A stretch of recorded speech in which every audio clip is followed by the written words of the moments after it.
nonprofit health communication and advocacy organization.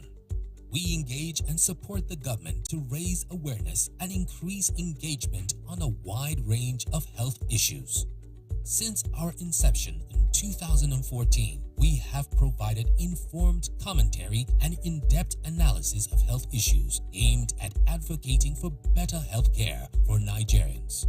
Our unique capacity lies in our communication expertise using a wide range of tools including print, TV, radio, and social media to enable our advocacy efforts. We have used our convening power to organize health policy dialogues, bringing together policymakers and health experts to offer solutions to the many health challenges in the country.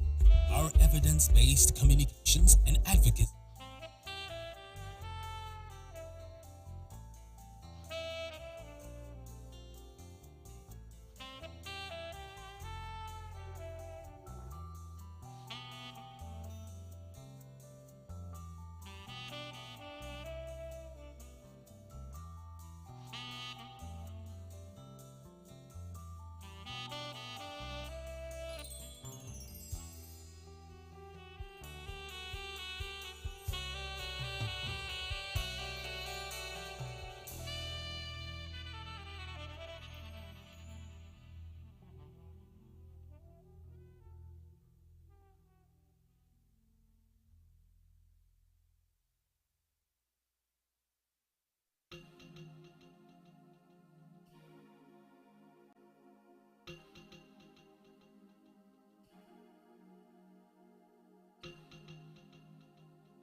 Good morning again, ladies and gentlemen. As I had mentioned earlier, I felt like talking to the participants in this room. I feel like the people who we need to make Nigeria better seem to be in this room, because if we can have a room where 90% of the participants are on time, then I feel like we are one step closer to the Nigeria of our dreams. So welcome again, everyone, and good to have you attending the Nigeria Health Watch Health Agenda Setting meeting. That's an interesting term that we had coined for this particular policy dialogue, because we believe that an agenda needs to be set by Nigerians themselves, the key stakeholders in Nigeria, to chart a better course for, quality healthcare, especially quality maternal healthcare. And this has been the focus, this has been the crux of the work that we had done. We have continued to do at Nigeria Health Watch. We've continued to push to ensure that, to create an advocacy space that essentially ensures that no woman dies while giving life. Is it through improving the discourse around quality of care, improving the discourse around quality of the medicines that women use? All of that is to ensure that when a woman is about to give life, she's not afraid for her own life. So that's the essence of the discussions this morning. So welcome once again, ladies and gentlemen. The event is going to be very straight to the point and very poignant, because we have two panel sessions with very astute speakers who are going to be sharing experiences. And the reason why I like this room is because all of the delegates, all of you delegates who are here, are very specifically invited to join the conversation. So it's a two-way conversation, such that at the end of this meeting, we would have had a very definitive course, an advocacy course to improve access to quality maternal medicines in Nigeria. Okay, my colleagues and bosses will be taking the stage very shortly, but just a bit of housekeeping. The bathroom is at the back behind that lovely banner. Yeah, our photographers had us hide it. They're not about that life, but yes, the bathroom is behind that banner. And if you have any other questions, we are available to answer the questions. Thank you so much. I am happy to call right now Vivian Ihekwazu, Managing Director of Nigeria Health Watch, to give a form of an overview of what this event is about and why it is important to us as Nigeria Health Watch, why it is important to the country, Nigeria. Welcome, Vivian. Thank you very much, Dara. I think we're really running ahead time today. But as Dara said, it's great that we're able to start on time. And I'd very much like to, first of all, thank you all for being here. Whenever we put these events together at Nigeria Health Watch, we're always so pleased at the number of people and delegates who agreed to speak at our events. I'd like to especially thank our panelists, who some have come from Abuja, some already based in Abuja, and some have come from further afield, who have come here this morning to join us for this health setting agenda meeting focused on maternal health, but looking specifically at quality and maternal medicine. You'll meet them all shortly. Ifemwa Yusuf, our Director of Policy and Advocacy, will be moderating the two sessions, and she'll give you more detail about the panelists that we have today. So as you probably know, when we say this is like a health setting agenda, health setting in terms of the work that we do at Nigeria Health Watch. Nigeria Health Watch, we're a health communications advocacy organization, and the work we do really is advocacy across the very broad spectrum of health challenges and issues we have in Nigeria. And one of them is maternal health, very close to all of our hearts. I wouldn't just say close to my heart as a mother, but I think close to everybody's heart. If we look at the statistics in Nigeria in terms of maternal deaths, it's almost, it's hard to believe that, we have such a high maternal mortality rate and there isn't that heightened sense of urgency and fear and concern. So this is one of the issues that we advocate for on maternal health. But just to tell you briefly, I know all of you have seen Nigeria Health Watch and heard lots about Nigeria Health Watch. I think it's worth just taking you back and just introducing ourselves. So Nigeria Health Watch, we're a health communication advocacy organization. We're obviously based in Abuja. This is where our headquarters are. And most of my team, you probably have met them this morning. One of the things that we have always found important to do in the health sector, and just borrowing from a conversation that, on the table I was just sitting at, people were talking about, is the importance of communications. I think all of us are in the health space, and we all know the issues, we all know the challenges, but the wider Nigerian population is not always as aware. And if you think about how important health is, the past 2 years have been so difficult for many people. So health really is and has to be one of the top issues that we focus on in this country. And it's important to also provide people with information. Ordinary Nigerians may not always know about all these policies and recommendations and regulations that we talk about in rooms like this. So this is one of the things that we at Nigeria Health Watch have always been focused on doing. And we do this in many different ways. One of them is through editorials, which I'm sure some of you, well, not, I won't say some, I'll say I hope all of you receive our regular editorials. We put these together really to keep people informed about the broad spectrum of health issues in Nigeria, and we do it in a way that is easily digestible and easy to understand. So we do this through our solutions-oriented pieces, our Torchlight series, which really looks at solutions to problems people are facing and organizations and individuals who are solving those problems. We do it through policy dialogues and policy forums, such as this one. I know in the last 2 years, many of them were webinars, and I think now, almost, I won't say thanks to COVID, but because of COVID, doing events like this, we're able to speak to a much wider audience. As for instance, this one is both in person, which we weren't able to do like 2-3 years ago, and also hybrid. So we also have people who are listening in from across the country, and we hope internationally. So these policy dialogues are very important, because what that enables us to do is bring together public sector, private sector, stakeholders really in the health space most often, as that's the work we do, to really dialogue and talk about a lot of these issues, and often offer solutions. And through this mechanism, it's also a good platform to share ideas and learning. We also have our Future of Health event, which really is our flagship event we do every year, and I think some of you have already come to some of those events. And then we have our roundtables and town hall meetings, which we tend to do, in communities. And these town hall meetings that we do in communities, we find are very different, of course, from such, because at that point, you are absolutely meeting beneficiaries. You're meeting people at the grassroots who do not often have access to decision makers, policy makers. So really those town hall meetings provide them with a good platform to share their challenges, to share their issues, and also to be listened to and to be heard.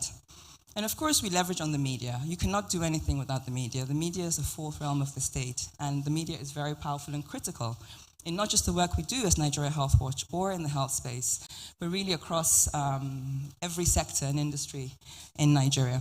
Next slide. Okay, so when we talk about maternal medicine advocacy, as I mentioned, why are we doing this event in the first place? Because we're looking to really advocate for sustainable solutions that focus on quality. Quality, I emphasize, and I'll go into more detail why I just say quality. Whilst we're focusing on maternal medicines today, the importance of quality transcends every single thing in healthcare and impacts outcomes, ultimately, for the patient, who really is the people who we are working for. And also, the objective of today also is to advocate for public-private partnerships. No one can do it alone. And the role of the public and private sector are critical in ensuring that we ensure good healthcare delivery in Nigeria.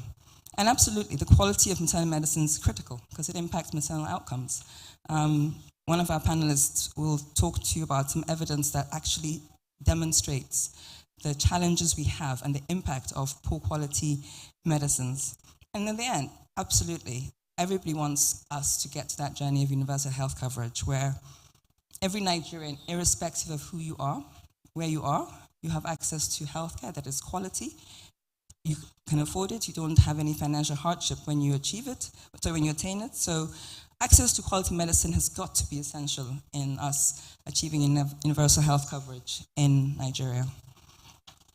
So, as I said, maternal health is very much one of those issues that is personal to everybody here. We're all mothers, not all mothers, but we all have mothers, sisters, aunties, etc. And Nigeria really is the second highest contributor to maternal mortality after India. And if you look at the number of people who die annually, it's the number of mothers who die annually, those figures really are quite shocking. If we look at how everybody paid attention to the daily numbers from COVID each day, then you gasp when you hear X number of people have been reported have had COVID. But then when you look at maternal mortality statistics, I think most of us in this room are familiar with these numbers. But the average Nigerian on the street is not. And also, there's also the issue of often a lot of the deaths of mothers are preventable. And this is not always widely known. So today, that's one of the things we'll be talking about, because one of those factors is the quality of medicines that women have access to at their bedside. So looking at the figures, compared to what SDG 3.1 said, of reducing maternal mortality to less than 70 per 100,000 live births, currently in Nigeria we're at about 512. So we are far, far from achieving that. And this is a national figure. And you can imagine that there will be state and regional disparities in that number. So it's very important that we all keep focused and are aware and never ever lose our sense of concern that we have such a high maternal mortality rate. In the recently published Lancet Nigeria Commission report, one of the things that was highlighted in Nigeria is the growing population, which we're all aware of. The land mass of the country is not getting any bigger. We have a population of about 200 million currently. By 2050, we'll have a population of 400 million. And if you look further into 2100, we'll have a population of 733 million.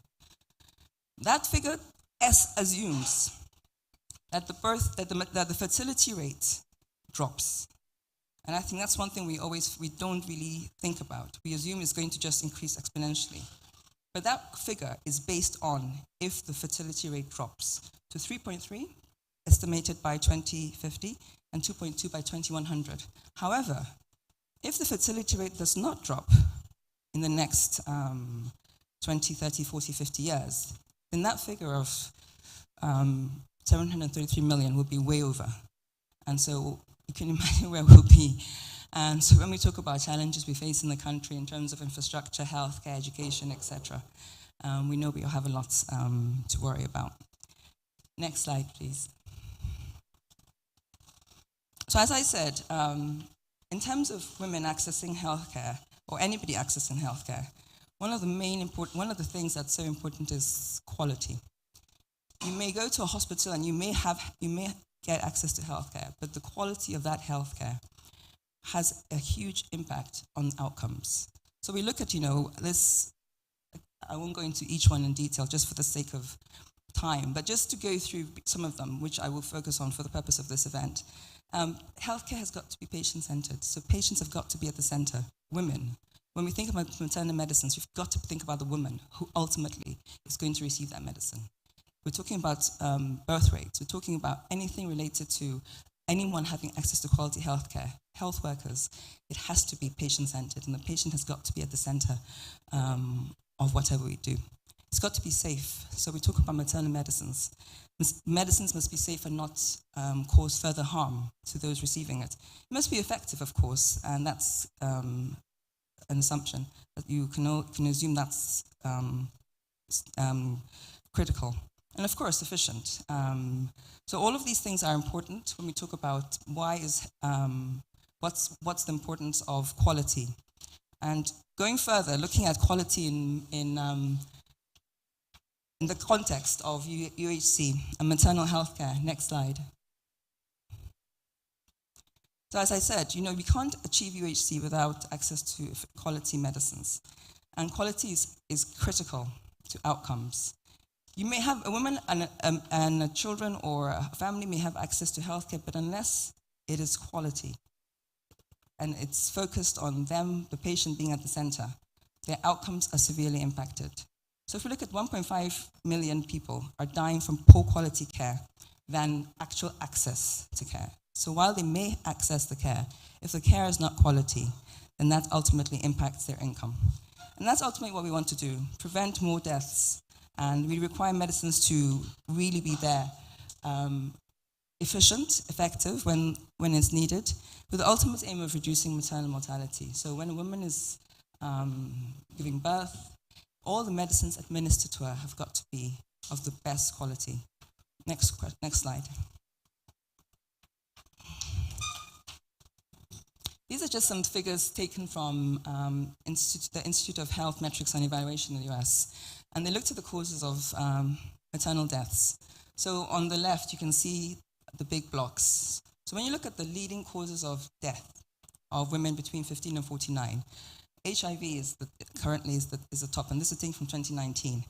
But maternal disorders is the second highest reason women between 15 to 49 die. And those maternal disorders span from not just medicines they may access or not getting to the hospital on time, but of course also there are preconditions that women have that are exacerbated when they're pregnant. So that is the second leading cause of women between 15 to 49. And then looking at, in terms of maternal mortality, what's the leading cause of women dying in childbirth? Maternal hemorrhage, so postpartum hemorrhage, is the leading cause of maternal deaths in Nigeria. And there's a big gap in that and other reasons women die, from obstructed labor and uterine rupture. And that's why we're focusing on quality medicines, because there are medicines that can actually prevent, as we all know, a woman from dying in childbirth. And we'll hear a bit more about studies that have been done that look at that. Next slide, thank you. So how do we reduce deaths from postpartum? As we know, many deaths are preventable.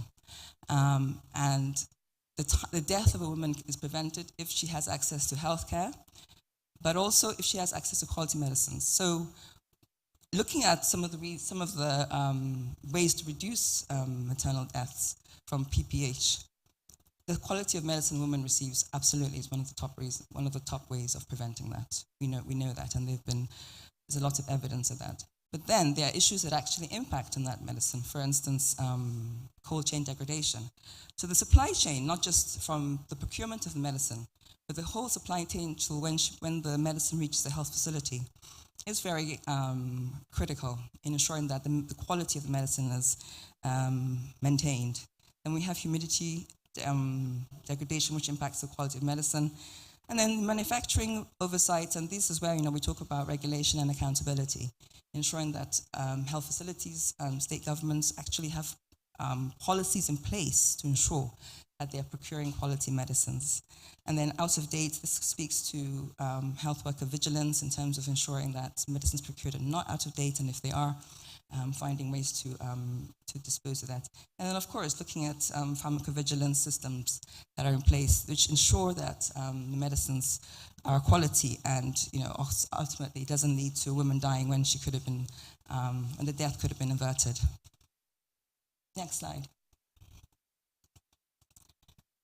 Okay, so this study, unfortunately, I'm not sure how clearly you can see it, but just you don't need to go into the minute detail. This is taken from a study in 2020 by Osazawa et al. And the reason why I'm showing it is it really ultimately shows the importance of medicine quality in achieving UHC. And it shows the association between UHC, the quality of medicine and the pathway to how that can ensure that we have access to quality medicines, and that being a key factor in achieving UHC. And not just about the quality of medicine, but also the cost of procurement of those medicines. So looking at steps to access quality assured medicines, this looks from the actual procurement of the medicine, the delivery, to the transportation of medicine through the supply chain, and then the actual administration of that medicine at health facilities. And the ultimate goal, and this is where the orange boxes you can see, it looks at the benefits of quality assured medicines. And what ultimately are those benefits? What it means is the medicines remain effective if medicine quality is maintained. Deaths are averted, which really is the ultimate goal. Deaths and disability from poor quality medicine is averted. The productivity gains, obviously, if a woman is administered medicine and it's effective, then that woman survives and is able to be a productive member of society. And of course, the additional costs that come when poor quality medicine is procured. So from the procurement to the supply chain to the ultimate to the health facility, these are critical steps to ensure that medicine quality is really at the center of achieving universal health coverage. Next slide. And then similarly from that same study in 2020, they did a study on the impact of the cost, should I say, of poor quality medicine on the quality of antimalarials. And this is an important one for our country's context, given a few days ago was World Malaria Day. And this looks at what is the impact of reducing the prevalence of poor quality antimalarials. What is really the economic cost and the life cost? So looking at specifically of Nigeria, because the study focused on 4 different countries, you have 8,300 fewer deaths if the medicine quality, if it's a 10% reduction in the prevalence of poor quality antimicrobials. Fewer hospitalizations, the numbers are disproportionately higher for Nigeria in many ways because of the population size. But ultimately, the total savings in millions is about $598 million saved if there was a reduction in the prevalence of poor quality antimalarials. And this would be great to see a similar study done for maternal medicines, but I think for our country's context, it's quite poignant that we can actually see what really is the economic costs in numbers of poor quality medicine, using antimalarials as an example. Next slide. So finally, I think throughout the panel sessions, we're going to get a lot of insights from our panelists who will share their experience ultimately. So we have health associations, we have people in the private sector, and of course government sharing their insights on the importance of quality medicine, especially leveraging the capacity and know-how of the private sector. So really what is needed in terms of ensuring quality medicines and maintaining procurement and effective supply chains?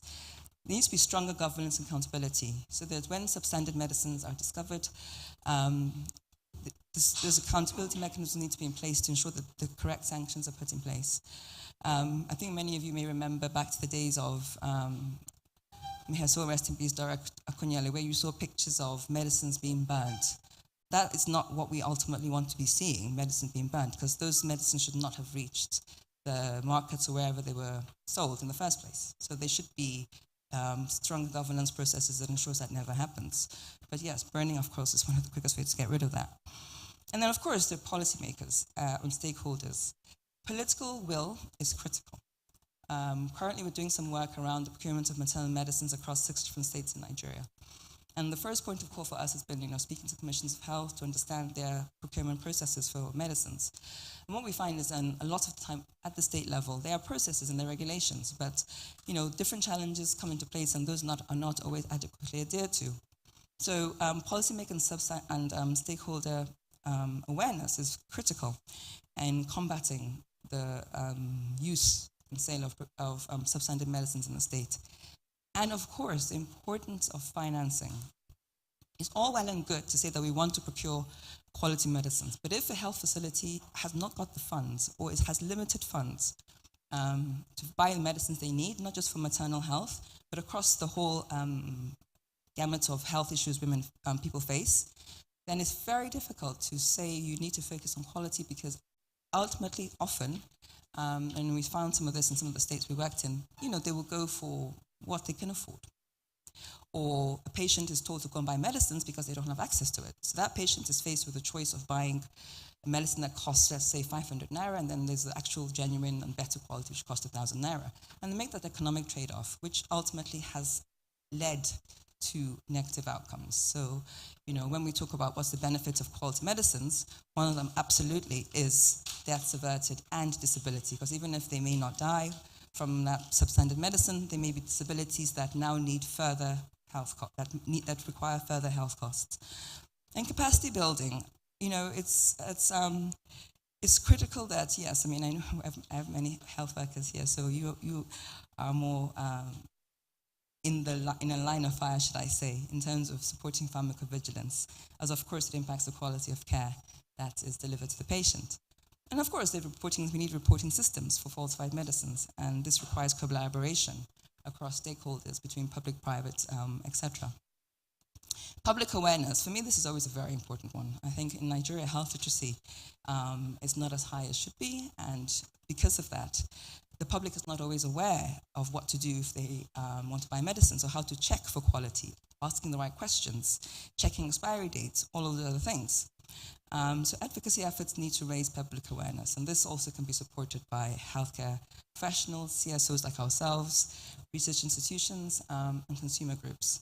When we talk about public awareness, this, yes, of course, focuses on maternal medicines, but just when we think about antimicrobial resistance, we did some vox pops on the streets in Abuja, and we're asking people about how they use antibiotics, and the typical, yes, I go when I'm sick, I have a cold or whatever, I go and buy antibiotics at the pharmacy. Is it prescribed by a healthcare professional? Quite often not. So that level of patient literacy and understanding the use of different types of medicines, not just maternal medicines, is critical. And there really remains a big gap in people's understanding about medicines. And I think that's why I say public awareness is very important, because for all of us in this room, it's almost like we know what the issues are, and we know how to navigate some of those. Then collaboration. What this event is about is really leveraging public-private partnerships. Private sector absolutely is a critical stakeholder in the health sector and can really be a key partner in improving capacity, access to information, etc., working with public sector in the different ways. And of course, this would be guided by very strong governance mechanisms. Then finally, digital technology. As I said, this is a hybrid event, so digital technology is enabling other people to tune in and listen to this event beyond just us in the room. So digital technology is also very important in ensuring that there's innovation that enables the supply chain procurement to be as efficient as possible. Digital technology can also ensure that there are quality assurance mechanisms. This can be done by open source, blockchain, artificial intelligence. I'm sure you'll definitely hear a lot more about that throughout today, about the use of technology in strengthening supply chains and access to quality medicines. And finally, increased data and technology literacy. I think as much as we talk about health literacy being quite low in Nigeria, digital and technology literacy also remains quite low. But digital technology can absolutely play an important part in ensuring people have access to not just maternal medicines, but other medicines. I think a lot of pharmaceutical companies are introducing innovations that you can actually just scan medicines now with your phone or use a QR code to check the expiry date, etc., of medicine. So introducing a lot more of these interventions, I think this should be a critical way of improving quality, and that really is an important role of where the private sector can support the public sector in ensuring that quality medicines and maternal medicines reach the side of the patient as and when they need it. So that's, I think that's the last slide. Next. Yeah, so that's the last slide. And I hope this kind of sets a foundation and context for a lot of the discussions we'll be having over the next two moderated sessions. And I think it's important that as we think about procurement and quality medicines, all of us in the room are aware of a lot of the issues, but poor quality medicines and poor quality maternal medicines affect every single one of us in one way or the other, because we have family members who may have passed away because they did not have access to quality medicines at the point of need or otherwise. And so by having this discussion here this morning, looking at how the private sector can really be a key partner in maintaining some of those and meeting some of those quality challenges and mitigating them, I think it's an important discussion that we have, and we use this as an advocacy platform to really heighten the importance and awareness about quality maternal medicines. Thank you.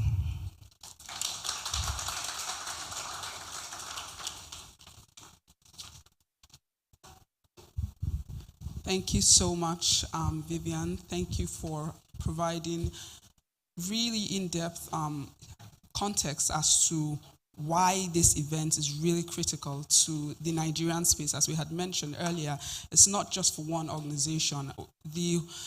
The way to make progress in the health space in Nigeria is essentially through multi-sectoral collaboration. I know it's almost cliche, but its importance cannot be overemphasized, which is why we are very happy to welcome our keynote speaker, welcome to give the keynote address at this event. Because the keynote address will be given by Dr. Kayode Afolabi. It's really critical because he will give the overview as to what role this level of event plays as regards the national positioning, the positioning of health, maternal health, reproductive health at the national level. Dr. Kayode Afolabi is a consultant obstetrician and gynecologist at UCH Ibadan. He also served as program manager of Saving 1 Million Lives initiative between February 2013 and 2014. He essentially has served as the head of the Child Health Division at the Federal Ministry of Health, where he coordinated all national programs and policy on newborn health, as well as child survival activities. He has served as a former commissioner for health in Oyo State, and he's currently the director of reproductive health at the Federal Ministry of Health in Nigeria. Round of applause as we welcome Dr. Kayode for the keynote address.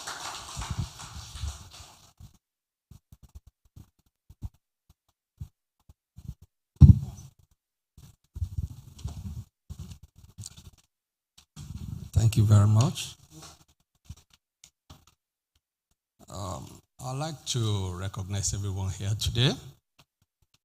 It's really a great pleasure to be in the midst of radiant, well-informed people like this.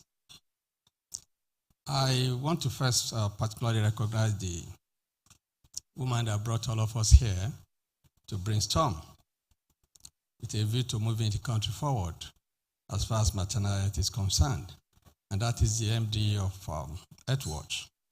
Thank you very much, and thank you for that beautiful context setting. Quite robust, well appreciated. All the professional bodies that are here represented, experts on various aspects of reproductive and maternal health in this country who are here present, all those that have been carefully selected to be in the panel for today. The chief executive and principals of business in the private sector, the media will be giving us very good coverage. Distinguished ladies and gentlemen, once again, I thank the MD of Earthwatch for bringing us together. This is quite a very great advocacy event, and I know that output and outcome from such an advocacy event, carefully organized like this, can actually inform policy and bring a lot of changes in policy that will subsequently impact the health of our women. Leveraging on the public-private partnership to improve access to quality maternal health is very crucial to us as a country, because we are a signatory to the Sustainable Development Goal, and Vivian has pointed our attention to SDG 3.1. If currently our maternal mortality ratio is 512 per 100,000 live births, which it is, which also translates to the fact that about 58,000 women die annually, and needlessly too, because most of those deaths are preventable. And we are to meet the Sustainable Development Goal of 3.1. That means we need to reduce maternal mortality ratio from the current figure to about 70 per 100,000 live births. And again, it translates to reducing our maternal mortality by about 94% between now and 2030. It's really a very critical assignment for all of us. And when we talk of quality maternal health medicine, if we actually are able to ensure equitable access to quality maternal health medicine, we'll be reducing almost 50% of this death. Because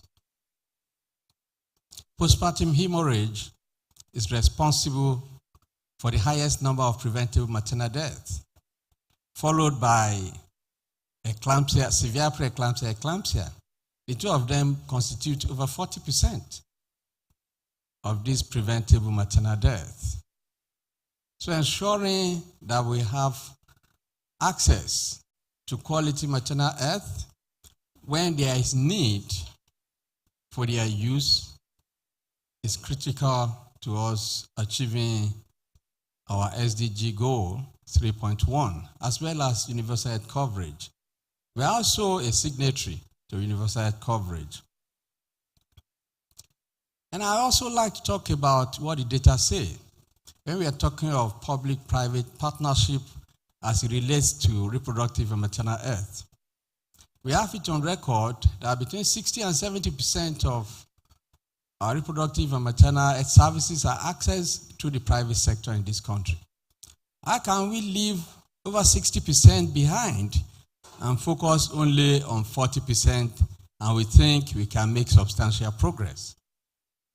This heavily emphasized the importance for us to ensure effective private-public partnership in ensuring equitable access to quality maternal health. Interestingly enough, there have been some engagement on the part of government with the private sector on sexual, reproductive, and maternal health in this country. In the year 2014-2015, we were supported by USAID to conduct a pilot on how we could effectively and efficiently collaborate with the private sector so that we can have that collaborative opportunity with the strength that are embedded in both of these sectors, that is the public and the private sector. We have different strengths and opportunity embedded in the two sectors.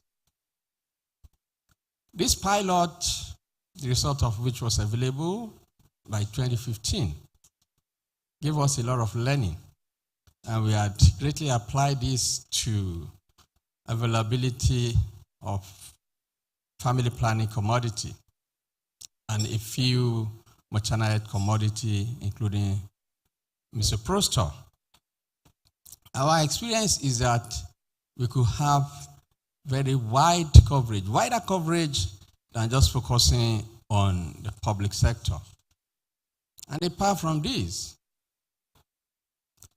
it also gave us very good opportunity to improve the quality of care that mothers receive, because a component of that pilot was to ensure capacity strengthening for providers in the private sector.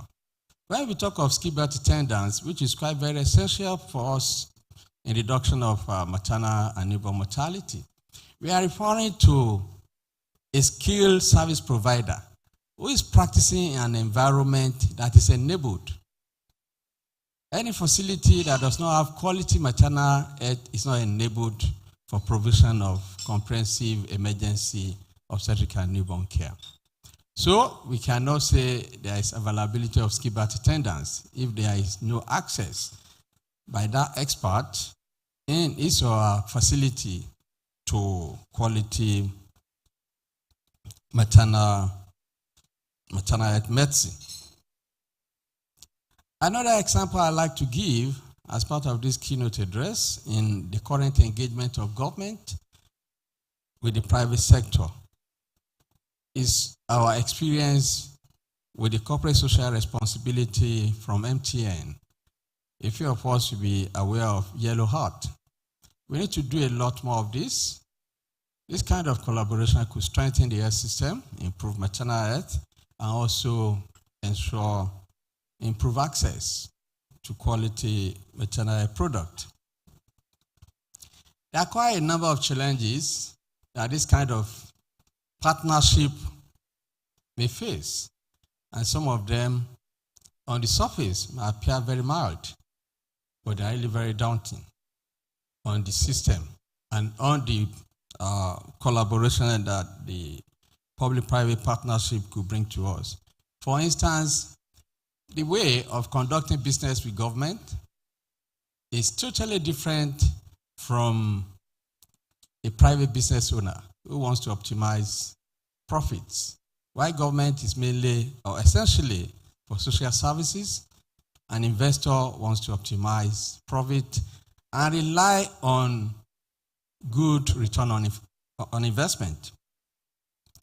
This is a very fundamental difference that we all need to understand and put into consideration while we brainstorm to improve this partnership we are considering on maternal or quality maternal health medicine. Also, the issue of accountability, transparency, and communication are really very fundamental to success of public-private partnership. And currently, this remains very serious challenges: accountability, transparency, and communication. Where accountability is lacking, there won't be any trust for the partnership we are looking at. The same goes with transparency.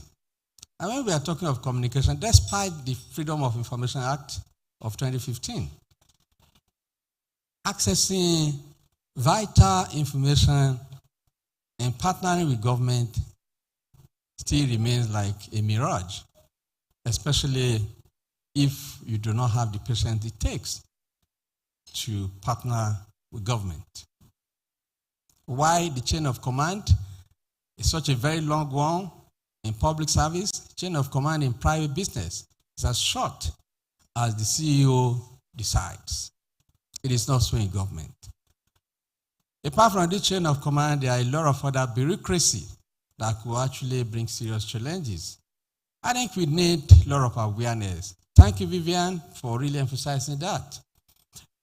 There must be free flow of information, and there should also be awareness for the two sides to have good understanding of what it takes to enter into a partnership that will benefit our health system, especially with reference to maternal health, which is currently very poor in this country.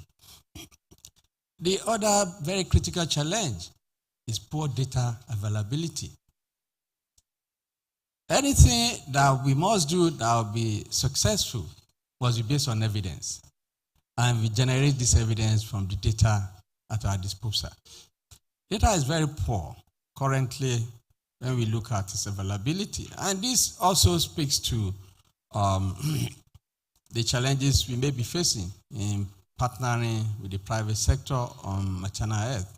For instance, do we actually know the gap in the quantity and even the quality of commodity or maternal health medicine that is needed on an annual basis in this country? We do not have such a data.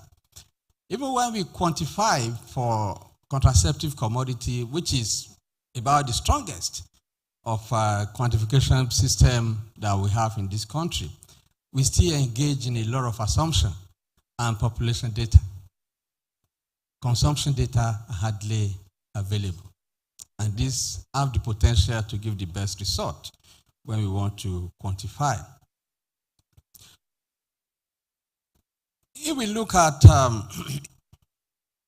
the environment that government has created, talking of enabling policy environment. I think it's fair. However, do we implement such policy? That is a big barrier. For instance, as I'm standing before you today, I'm aware and well involved in articulation of policy on public-private partnership. We have a private sector engagement strategy that was approved and launched by Honorable Minister of Health recently.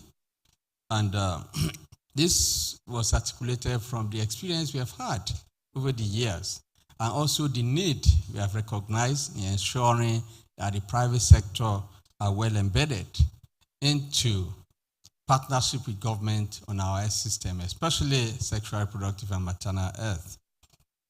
We also have other policy documents that support this public-private partnership. And there are some that do not speak directly to public-private sector partnership, but that are very crucial to success of such a partnership. For instance, we have the tax shifting tax sharing policy.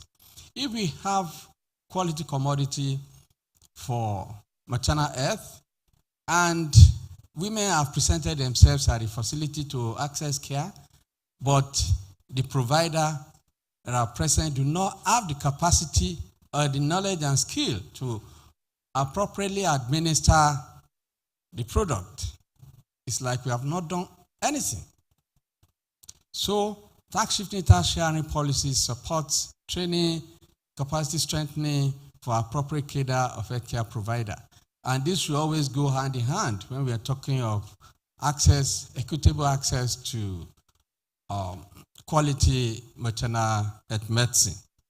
Otherwise, its availability alone may not translate into access by women who need them.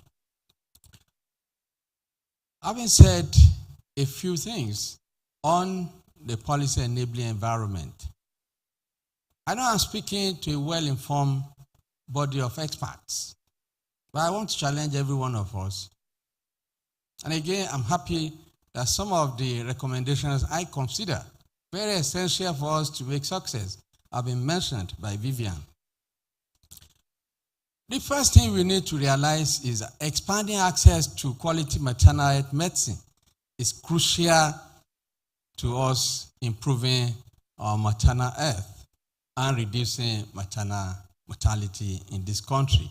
Agents like oxytocin agents, anticonvulsants.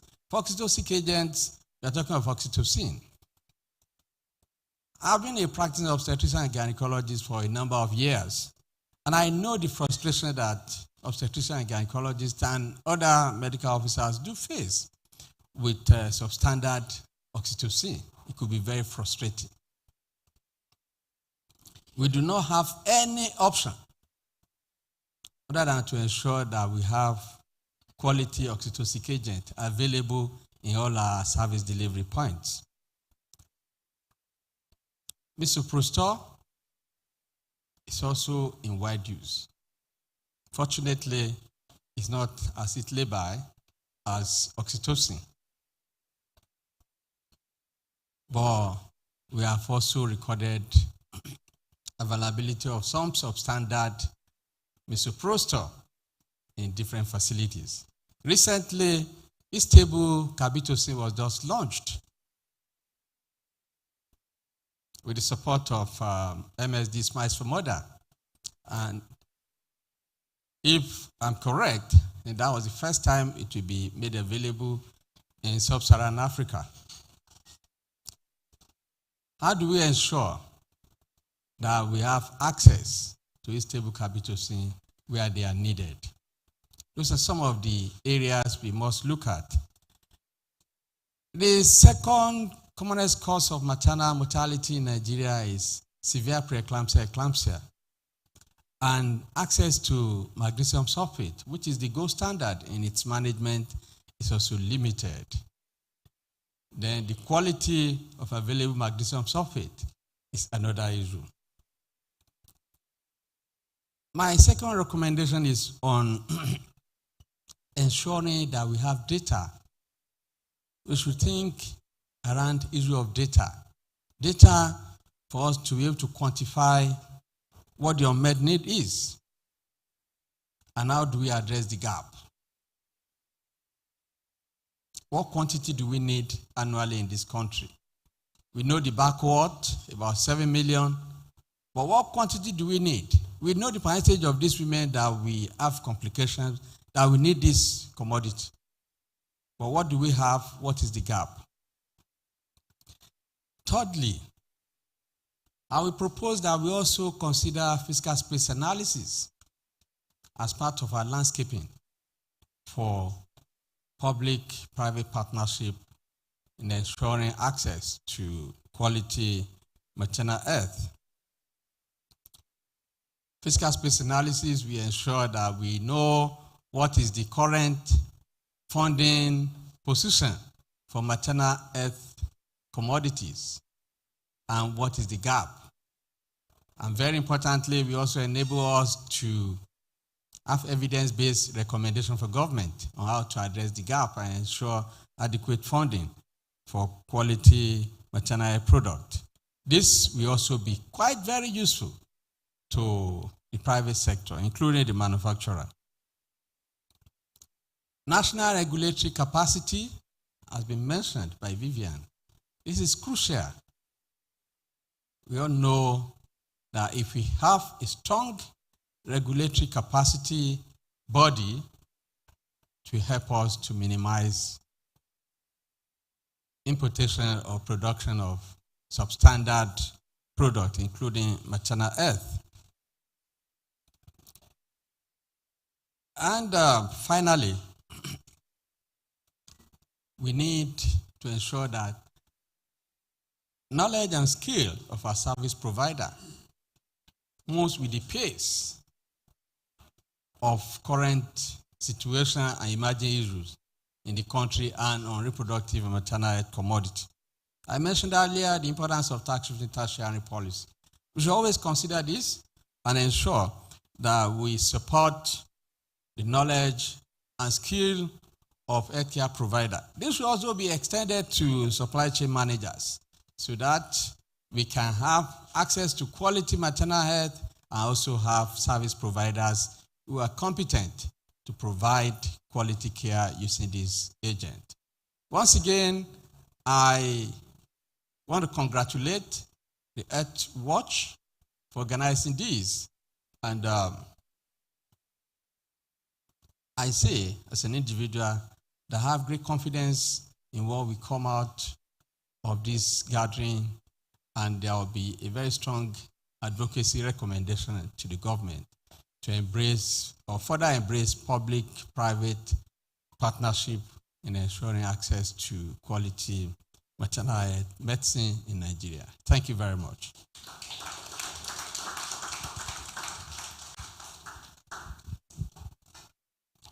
Thank you so much, Dr. Kaide Afolabi, Director of Reproductive Health at the Federal Ministry of Health. One of the very critical aspects, I mean, a lot of the landscape we're all very familiar with, and the statistics are quite dire. But like we mentioned at the beginning of the event, to make any change, to make lasting change in this field, we believe that the necessary stakeholders are in this room. And one key thing that Dr. Afolabi had mentioned is the need for critical evidence on, the various aspects as regards the issues relating to quality maternal medicines, which is why this next session is quite apt. Just before we go into that, on the agenda, we had goodwill messages from the very stellar health associations present, and we do want to speak with you, but we believe that everybody's time is important. We are running a little behind time right now, so we will take the goodwill messages towards the end, and as we continue in the question and answer sessions, we want to give a lot of time to interactions during the panel discussion. So we'll jump right to the evidence presentation on the quality landscape for maternal medicines in Nigeria, and really excited to have Dr. Chioma Ejekam, the consultant public health physician, give us that overview on what exactly is the landscape, what's the evidence, the existing evidence that we need to take into consideration while charting a course for PPP to improve access to quality maternal medicines. Dr. Chioma Ejekam.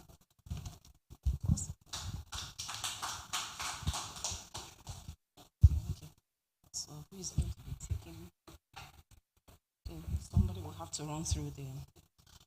Thank you, everybody, and I'm very glad to be here. Just right on our table there, we said when Vivian spoke, she said everything that we're all here to speak. Then Dr. Folabi came on and concluded it. So I just think I thought I was going to just sit down here.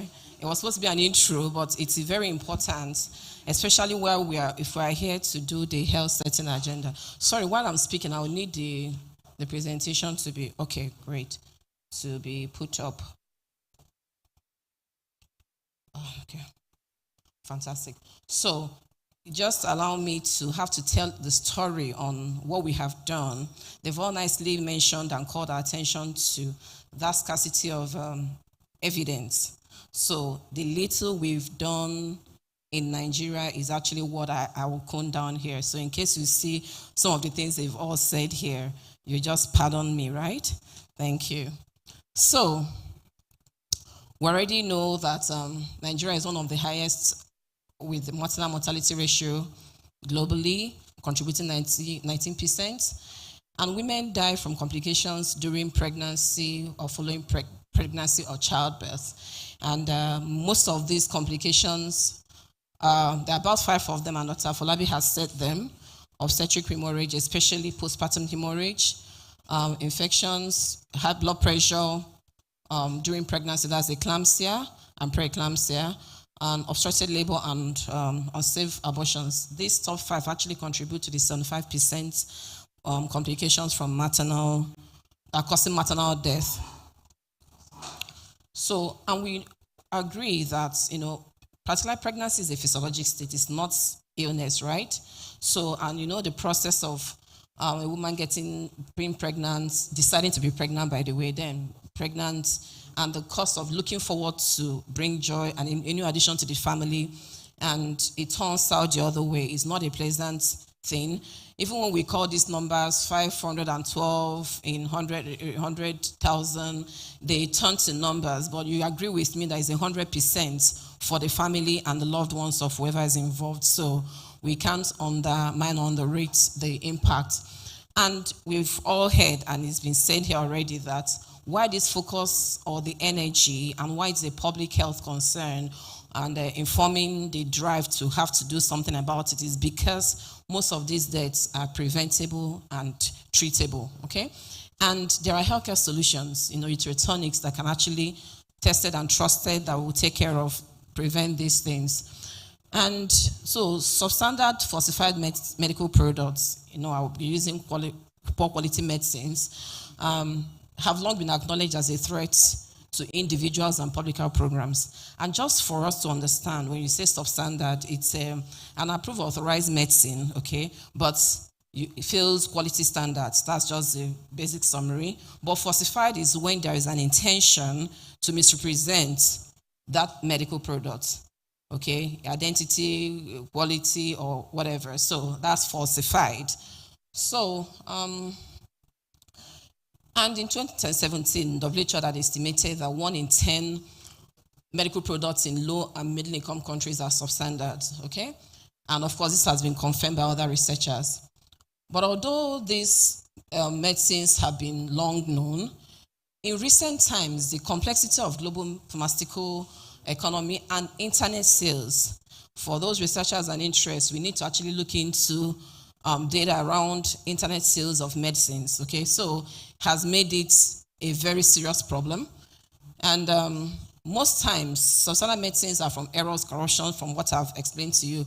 But falsified medicines are criminal. Somebody sits down somewhere and probably put powder, as in to represent paracetamol, so that's quite criminal. Now, we just already they've mentioned this, Vivian and Dr. Folabi, about the impact of quality medicines. But I always just say the greatest victim of poor quality medicine is actually the consumer, the individual who will be the supposed beneficiary of the medicine. But the challenge is that they are often very unlikely, or they are most unlikely to actually know that they were victims of that medicine. You could do certain things and I will know you hurt me, but victims of poor quality medicine or consequences of poor quality medicine often would not know, and just gives them, they lack the right to actually seek for a redress or sue the system. So we've all agreed that good quality medicines are essential for public health, and all the stories here. So let me get back to maternal medicines, okay?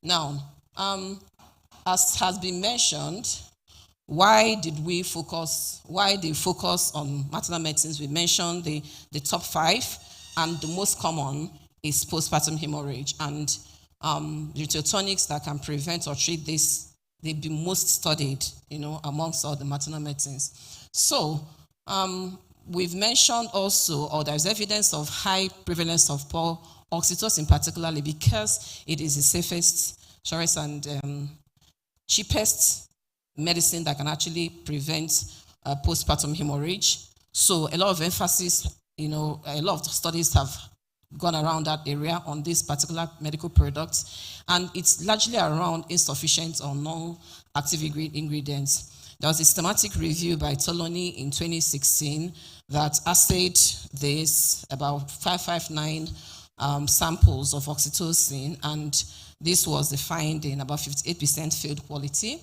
Then another systematic review building upon what they did in 2016. This was now 2020, now reported, sorry, I thought the light.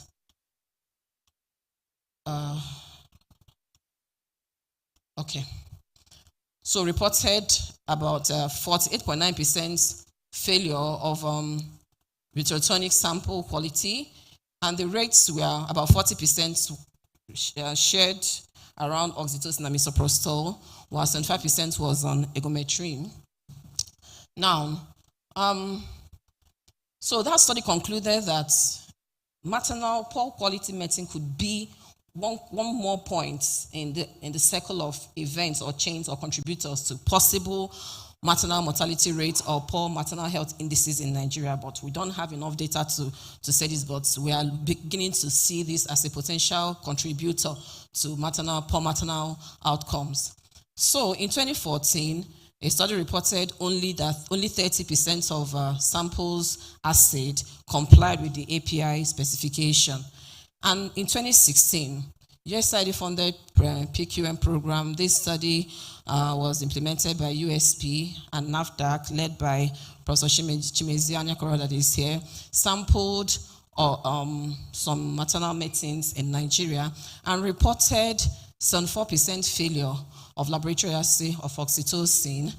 And these products came from China, India, Germany, and none, of course, was manufactured in Nigeria at the time.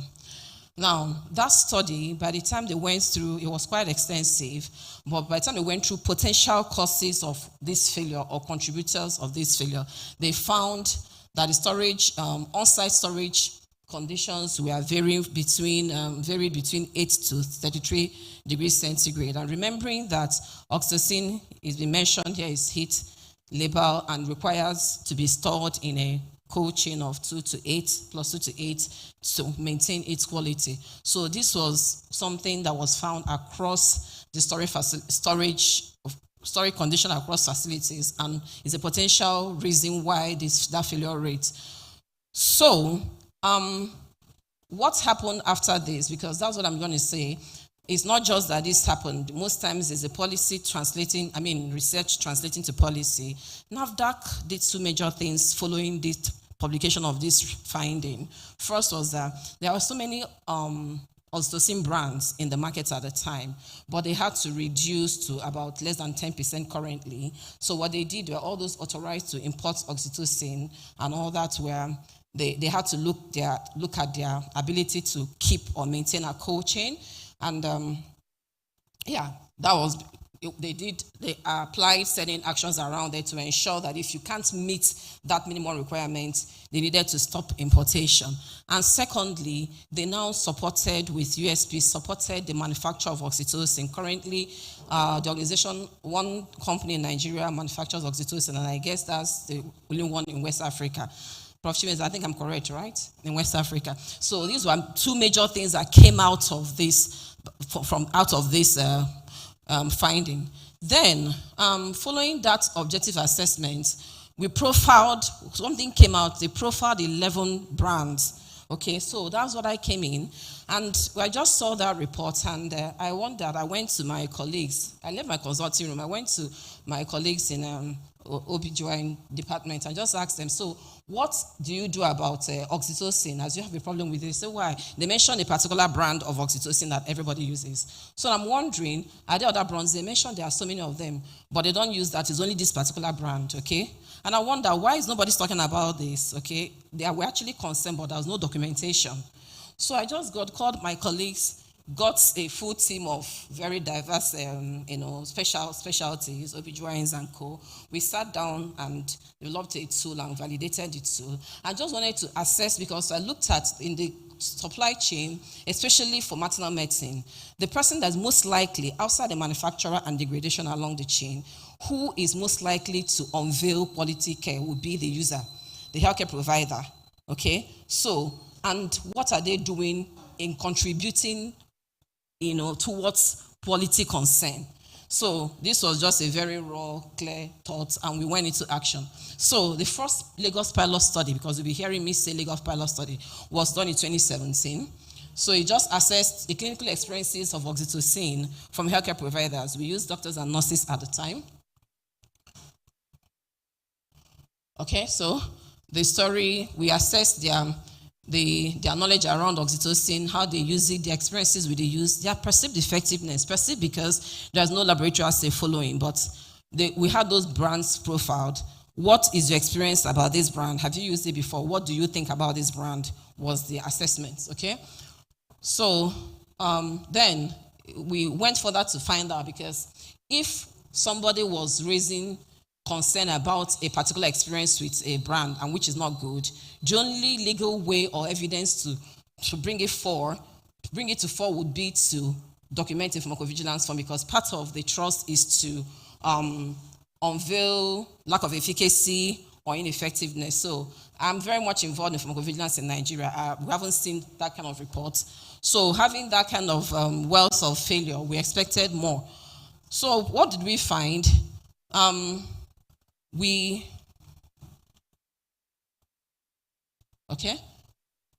we have we found poor. Sorry, I think what's happening here? Anyway, we listed those brands that had been done in the quality assay and asked them to range. So the range of ineffectiveness was between 3.4 to 5.4, but cumulatively, their perceived ineffectiveness of the oxytocin brands they used was about 12.6%. And we now asked the clinicians, do they generally suspect medicine? They don't suspect medicines, and they just think, we realized that they had increased use. Instead of the 10 international units that was recommended, they were using as much as 60 international units. So what happens, I put jab, is not working, you increase. So what does that say? Though that's a possibility that dose isn't working and they increase it. It's a different thing that if it's other causes that is the reason for non-response. No matter if you increase to 100, it won't work. But nobody is writing this. They just achieve their contraction and that's it. So, so this kind of summarizes what was done. On the knowledge, we found only 52% knew the proper storage to be at the required temperature, 2 to 8. We found that 41% used over 20 international units for prevention of postpartum hemorrhage, and about 10% used between 30 to 60. That's about 3 to 6 times the recommended dosing. And the perceived effectiveness, I've mentioned that. And where there's an available system, so when you experience this, we ask healthcare providers, what do you do? Most of them will not talk about it. but few said that they document. So where do you document? It was only 11.9 that reported the document in PV form. So what we did here was that these brands were de-identified, so because I can't put the names of the brands here, and the failed quality audit was the study done by USP and NAFDAC. The perceived ineffectiveness was from our study. So if you look at like the brand of oxytocin that is E, we know the brands, but I can't put them up here. You will see 39 failed quality during the quality audit, and 4.6% was the percentage of respondents that had experienced ineffectiveness of that brand.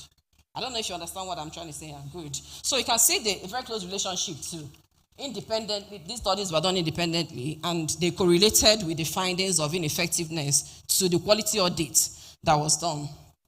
So we concluded there was poor knowledge, there was excessive, inappropriate, and inconsistent use, even within team. Some people use 20, some people use 60, and they experienced ineffective brands. And it's possible that because they use excessive dosage, and they achieved what they want to achieve, which is preventing postpartum hemorrhage, it kind of spuriously gave them that perception of the drug worked rather than working at a recommended dosing, okay? So I will just go over this. So this now baited the popular nationwide study that you all have in your folder, okay? The nicely pink summary, okay, done by Nigerian Health Watch. With the Lagos pilot, it was widely discussed, okay? And again, one of the things that came out of this, a lot of international organizations came by with the study, and we went in, before we even went for the nationwide study, it contributed to in 2018 or 2018, there was a joint statement by WHO, UNFPA, and some other bodies to adjust that, because before we found was that there was most of the brands had, you can store between 2 to 8, you can store at 30-something degrees, that was found. So there was a joint statement to see that for oxytocin to work, it has to be 2 to 8. So it was updated globally, okay? So we now had to do the nationwide study to actually have a better representation of our findings, to see if we're going it to be replicated across the nation. So we're going to pick 2 states across from each of the 6 political zones, and we are not assessed knowledge, practice, clinical experiences. So what did we learn? We again found that 46% of our respondents, this time they were doctors, nurses, community health workers, because very much in the north, you don't have doctors who man primary healthcare facilities. And a lot of these births will take place in that area, so we needed to include them in the nationwide study. In the Lagos study, they were not included. And very importantly, why? In Lagos, all primary healthcare facilities have a doctor in them. So that difference, we needed to be factored in when we were doing a nationwide study. So we found 46 had good knowledge of the proper storage. Okay? Of course, doctors knew more than the nurses, but the community health workers, you can see the percentage there. What did we learn? Oxytocin storage. So outside knowledge, we know that this is how it's stored. What is actual practice? We asked healthcare providers, in your facility, how do you store currently? So that's what you have there. You saw that 42 had the good knowledge, but 34 actually store in the cold chain. So we asked about dosing. Over 50% used above the 10 international unit, but specifically, greater than 41% used double the dose, at least, to prevent postpartum hemorrhage. We assessed their perceived effectiveness and ineffectiveness. And by the way, this is a very high-level summary. This, I didn't want to spend that time here because we have that in our documents here so that we can generate conversations and we can meet to speak more. But this document has a lot of more micro details. Okay? So, for the effectiveness, we saw that as much as they perceived it was they felt the oxytocin brands were effective, but yet 21%, because you have check questions in research. I ask you, are you a girl? And I'll check, well, so what's your gender? So that way, to see consistency of what you're reporting, especially when it comes to your perception about things. So we asked, they also felt it was effective, or most of their brands were effective, but we wanted to know, Ask again, who have you experienced a particular brand use as ineffective or failed quality? And 21% reported that they have. So we just wanted to know, what do you do? What happens when it fails to do what you want to achieve? You see, undue, 3.5% is an unnecessary cesarean section that wouldn't have happened, but failure of this, it happened, caused that.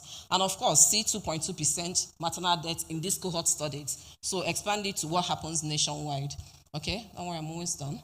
So,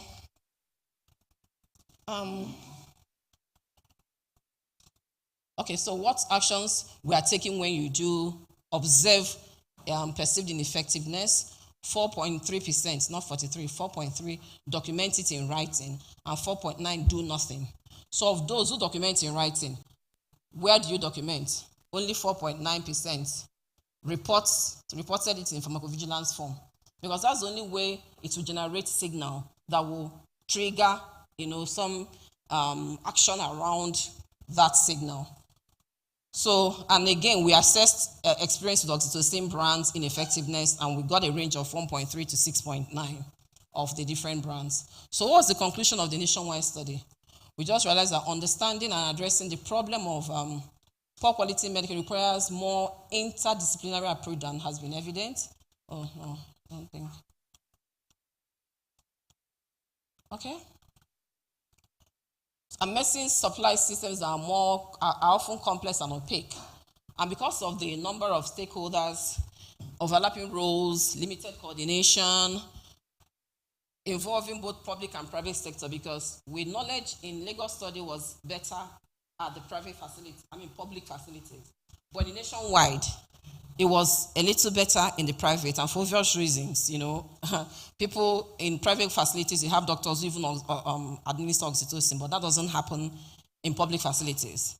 So, and of course, based on economic interest, moral imperatives, and so many other factors, the presence of substandard medicine will continually perpetuate in our climate or wherever. Okay, so because this conclusion is actually the whole presentation, not the nationwide study. So researchers in pharmaceutical and analytical methods, including social scientists, epidemiologists, health economists, must come together, it's been mentioned here, to approach the understanding of poor quality medicines, at least from the root causes. And of course, I've mentioned health economics as well here. So I believe they must agree with me that poor quality medicines negatively impact women's health outcomes, trust in healthcare providers, the health system. It will undermine our ability to achieve the sustainable development goal as mentioned in 3.1.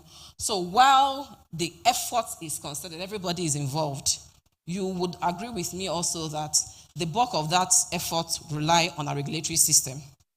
Because the idea, especially the three-pronged strategy to ensure effective and efficient regulatory system or fight against quality medicines or poor quality medicine, is the prevention, detection, and the response approach from WHO.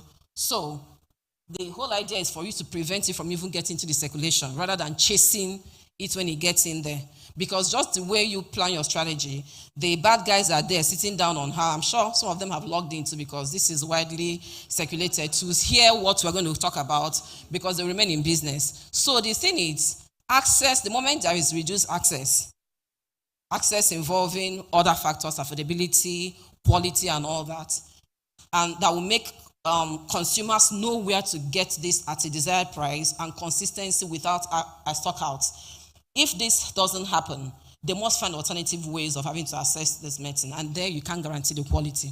So I've said that it's a concerted effort, but the bulk lies on the regulatory system. Okay? And but programs, public health programs, procurement decision makers still have a lot to do, because we are responsible for the medicine we are rolling out to people in the areas of things like putting post-marketing surveillance systems in any program we organize that require getting medicines out available to the public. It becomes your responsibility to ensure you have systems in place to actually monitor the use of those medicines. So a quality medicine underpins quality of care, and medicine's quality must be at the forefront, even while we consider the cost of the medicine. So I think that must be the last Oh, fantastic. So what I did here, there was, we have lots of this in Nigeria, but there was a a study of published literature right now on health consequences of poor quality medicines. So I just extracted what's about Nigeria from the systematic review. And you can see things like, just look at this, 1988, a woman died from hypoglycemia due to fake insulin, okay? Fake insulin, having that, and he couldn't control the blood sugar, the woman died. 109 children that died from acute renal failure from contamination of the DAG and the syrup. 2,500 people died from falsified meningitis vaccines. Of course, you know the My Pikin story in 2008. 105 people having increased seizure because their phenobarbital was falsified. So I put in the query right there, we don't have that quantification. Maybe that's what we need to get back and see how do we quantify how much or how many women have died from poor quality tonics and all that. So I think I'll leave us with that task. We can think through how we can do that, because that is actually what will quantify so many other things, how to meet, to bridge the gap of med needs and other things. So thank you for listening. And I tried to put up in the last slide some of the references of the documents. You can check them out +1 on the internet, the publications we have got from these studies. So thank you for your time. Thank you so much. Thank you very much, Dr. Chioma, once again. I mean, you would agree with me and with Dr. Chioma that the evidence presented has given us better context to delve right into the conversations that we're going to be having right away. I mean, one of the key takeaways for me is the fact that, the people most likely to be affected by poor quality medicines, poor quality maternal medicines, if we're going granular, are people who are not even necessarily aware of the fact that their poor health outcomes and as a result of medicine. So the gateway is the delegates who are in this room, which are health workers. And that's why I'm excited about the conversations that will now kick off. And by the way, to the possible bad guys who may have logged on, I have a special message for you. There is literally no cost-benefit advantage in, killing off your potential clients. There is no benefit to it. I mean, how do you cause the death of people who you're supposed to be helping or who you're supposed to be providing services to? So I hope that the conversations here will show you a better way. Welcome to the better side. Okay, we are jumping right into the panel discussions right now. The first panel, as we've mentioned, is themed around strategies to address the circulation of substandard and falsified medicines. Evidence is clear. We've talked about the evidence, the landscape. So what can we do? And the panelists who we have on here will have their bios up in a bit, and we'll just quickly read through the bios. I trust that McFoss, the stellar team, is sending it up. Oh, great. Okay. First off, on the panel is pharmacist Frank Moneme. He's the executive secretary / CEO of the Pharmaceutical Manufacturing Group of Manufacturers Association of Nigeria, PMG MAN. Pharmacist Frankie is a pharmacist and the current executive secretary of this association. He's former acting executive secretary of West Africa Pharma Manufacturers Association.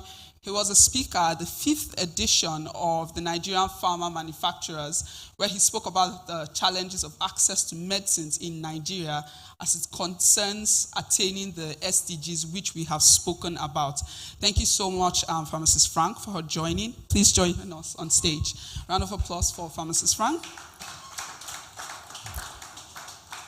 Next up is Dr. Chioma. She has given the landscape and will join the conversations in charting the course, because that for us is very key in Nigeria Health Watch. We're not just about presenting the evidence. It's not just Nigeria Health Watch, but in the developmental space. It's not just about presenting the evidence. It's about charting a course. How should this evidence lead to policy and practice change? So Dr. Chioma, you're welcome. She is the consultant public health physician and the executive director of policy, programs, and research at Bloom Public Health.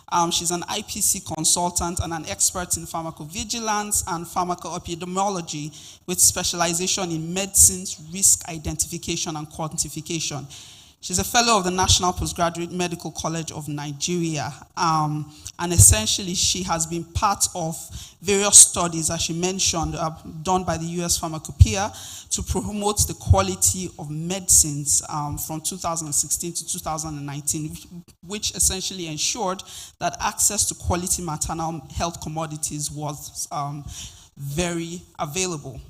Her research outcomes in uterotonics in Nigeria is contributing to improvements in maternal outcomes in the country. Welcome again, Dr. Chioma.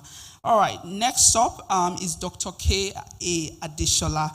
He's the president of the Association of Nigerian Private Medical Practitioners in the country, and we are really excited for the insights that you provide at this event.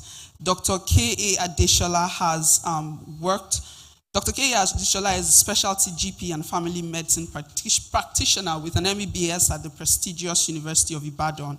He is a seasoned private practitioner running Prime Health Gate Medicare at Agege in Lagos State, and he's currently, as we mentioned, the president of ANPMP and a member of the NMA National Executive Council. Welcome, Dr. Adeshola. And finally, we would welcome Andrea Nwachukwu, who is representing the director at the National Product Supply Chain Program. I'm so proud of myself, I got that. Yeah. Okay, so welcome, Andrea Nwachukwu. We look forward to your insights. And leading the conversations is none other than the stellar Ifeyinwa Yusuf, who is Director of Policy and Advocacy at Nigeria Health Watch. Over to you.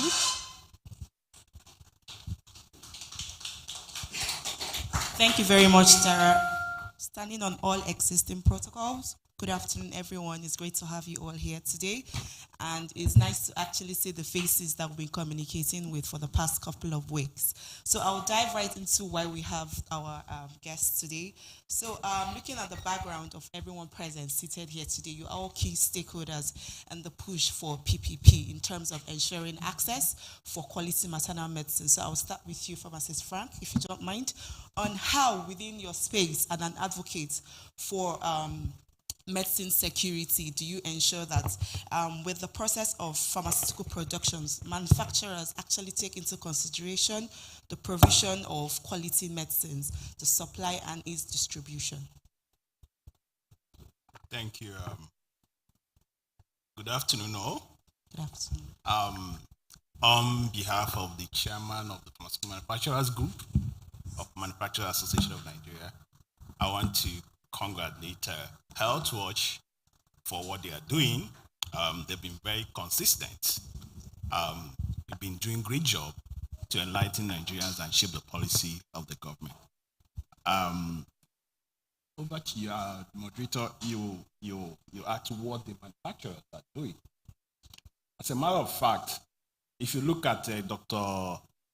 Jakan's presentation, you can see that the local manufacturers are evidence-based. They are exonerated from one of those manufacturing drugs that are substandard or falsified. And even in one of the evidence also, if you look at it, one of the presentations that was done by the same USP sometime in 2017, if you look at post-marketing surveillance, there was also evidence to show that those are manufactured in Nigeria, that failure rate is insignificant compared to those that are being imported into Nigeria's space. So what that tells you is that for you to look at how do you ensure that quality products are in circulation, it boils down to how do you build a robust pharmaceutical ecosystem, a robust pharmaceutical manufacturing ecosystem in Nigeria. Until you are on the driver's seat, it will be much more difficult. for us in PNG, Moscow Manufacturers Group, we have a number of more than 120 member companies.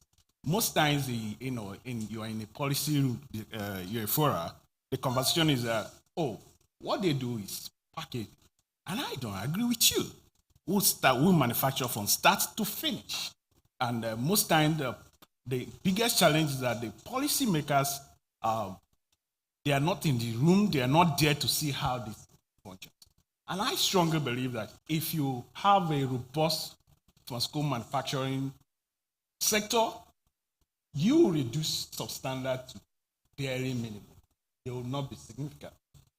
And over time, as an industry, we've been advocating for this. Before the, pre-COVID-19, I remember we developed a concept note which presentations were made at National Council of Industry, Trade and Investment, National Council of Health,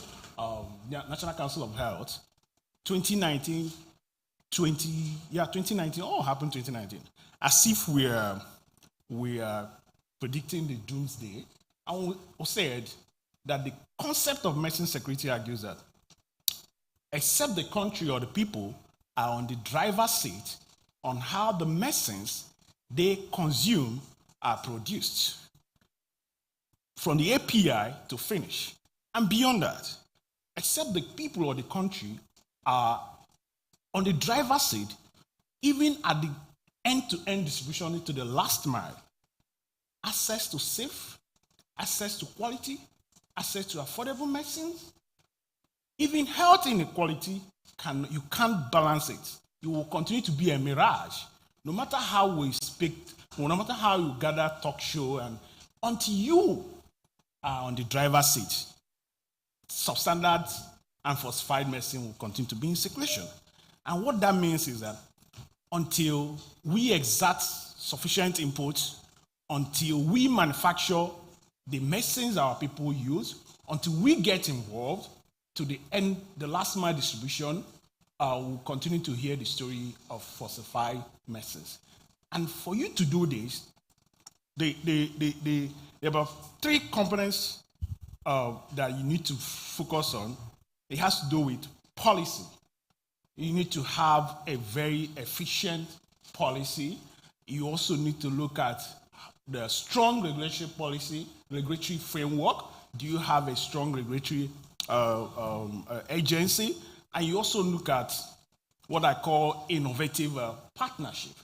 If these things are in place, trust me, you reduce to barest minimum the circulation of falsified and substandard medicines.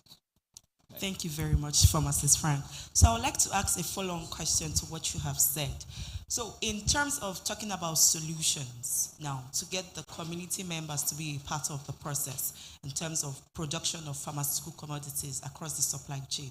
So what, within your role as a CEO, what would you prefer as solutions to get everyone on board, and also to get the buy-in of public partnership so that everyone comes together to make the decision that ultimately affects the health of Nigerian citizens in terms of procurement, distribution, and manufacturing of local medicines? With oxytocin's failure, seeing that there is a lot of substandard oxytocin and misoprostol.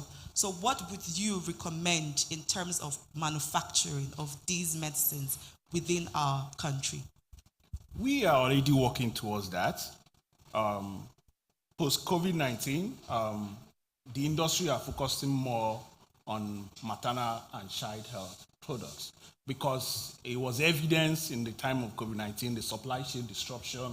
I remember several meetings were called by the Honorable Minister, and they are asking why the scarcity of these products, what will happen. Everybody was scared that there will be a Armageddon, but thank God it didn't happen. But then it got us thinking that beyond focusing on certain products, we need to channel our energy on maternal and child health products.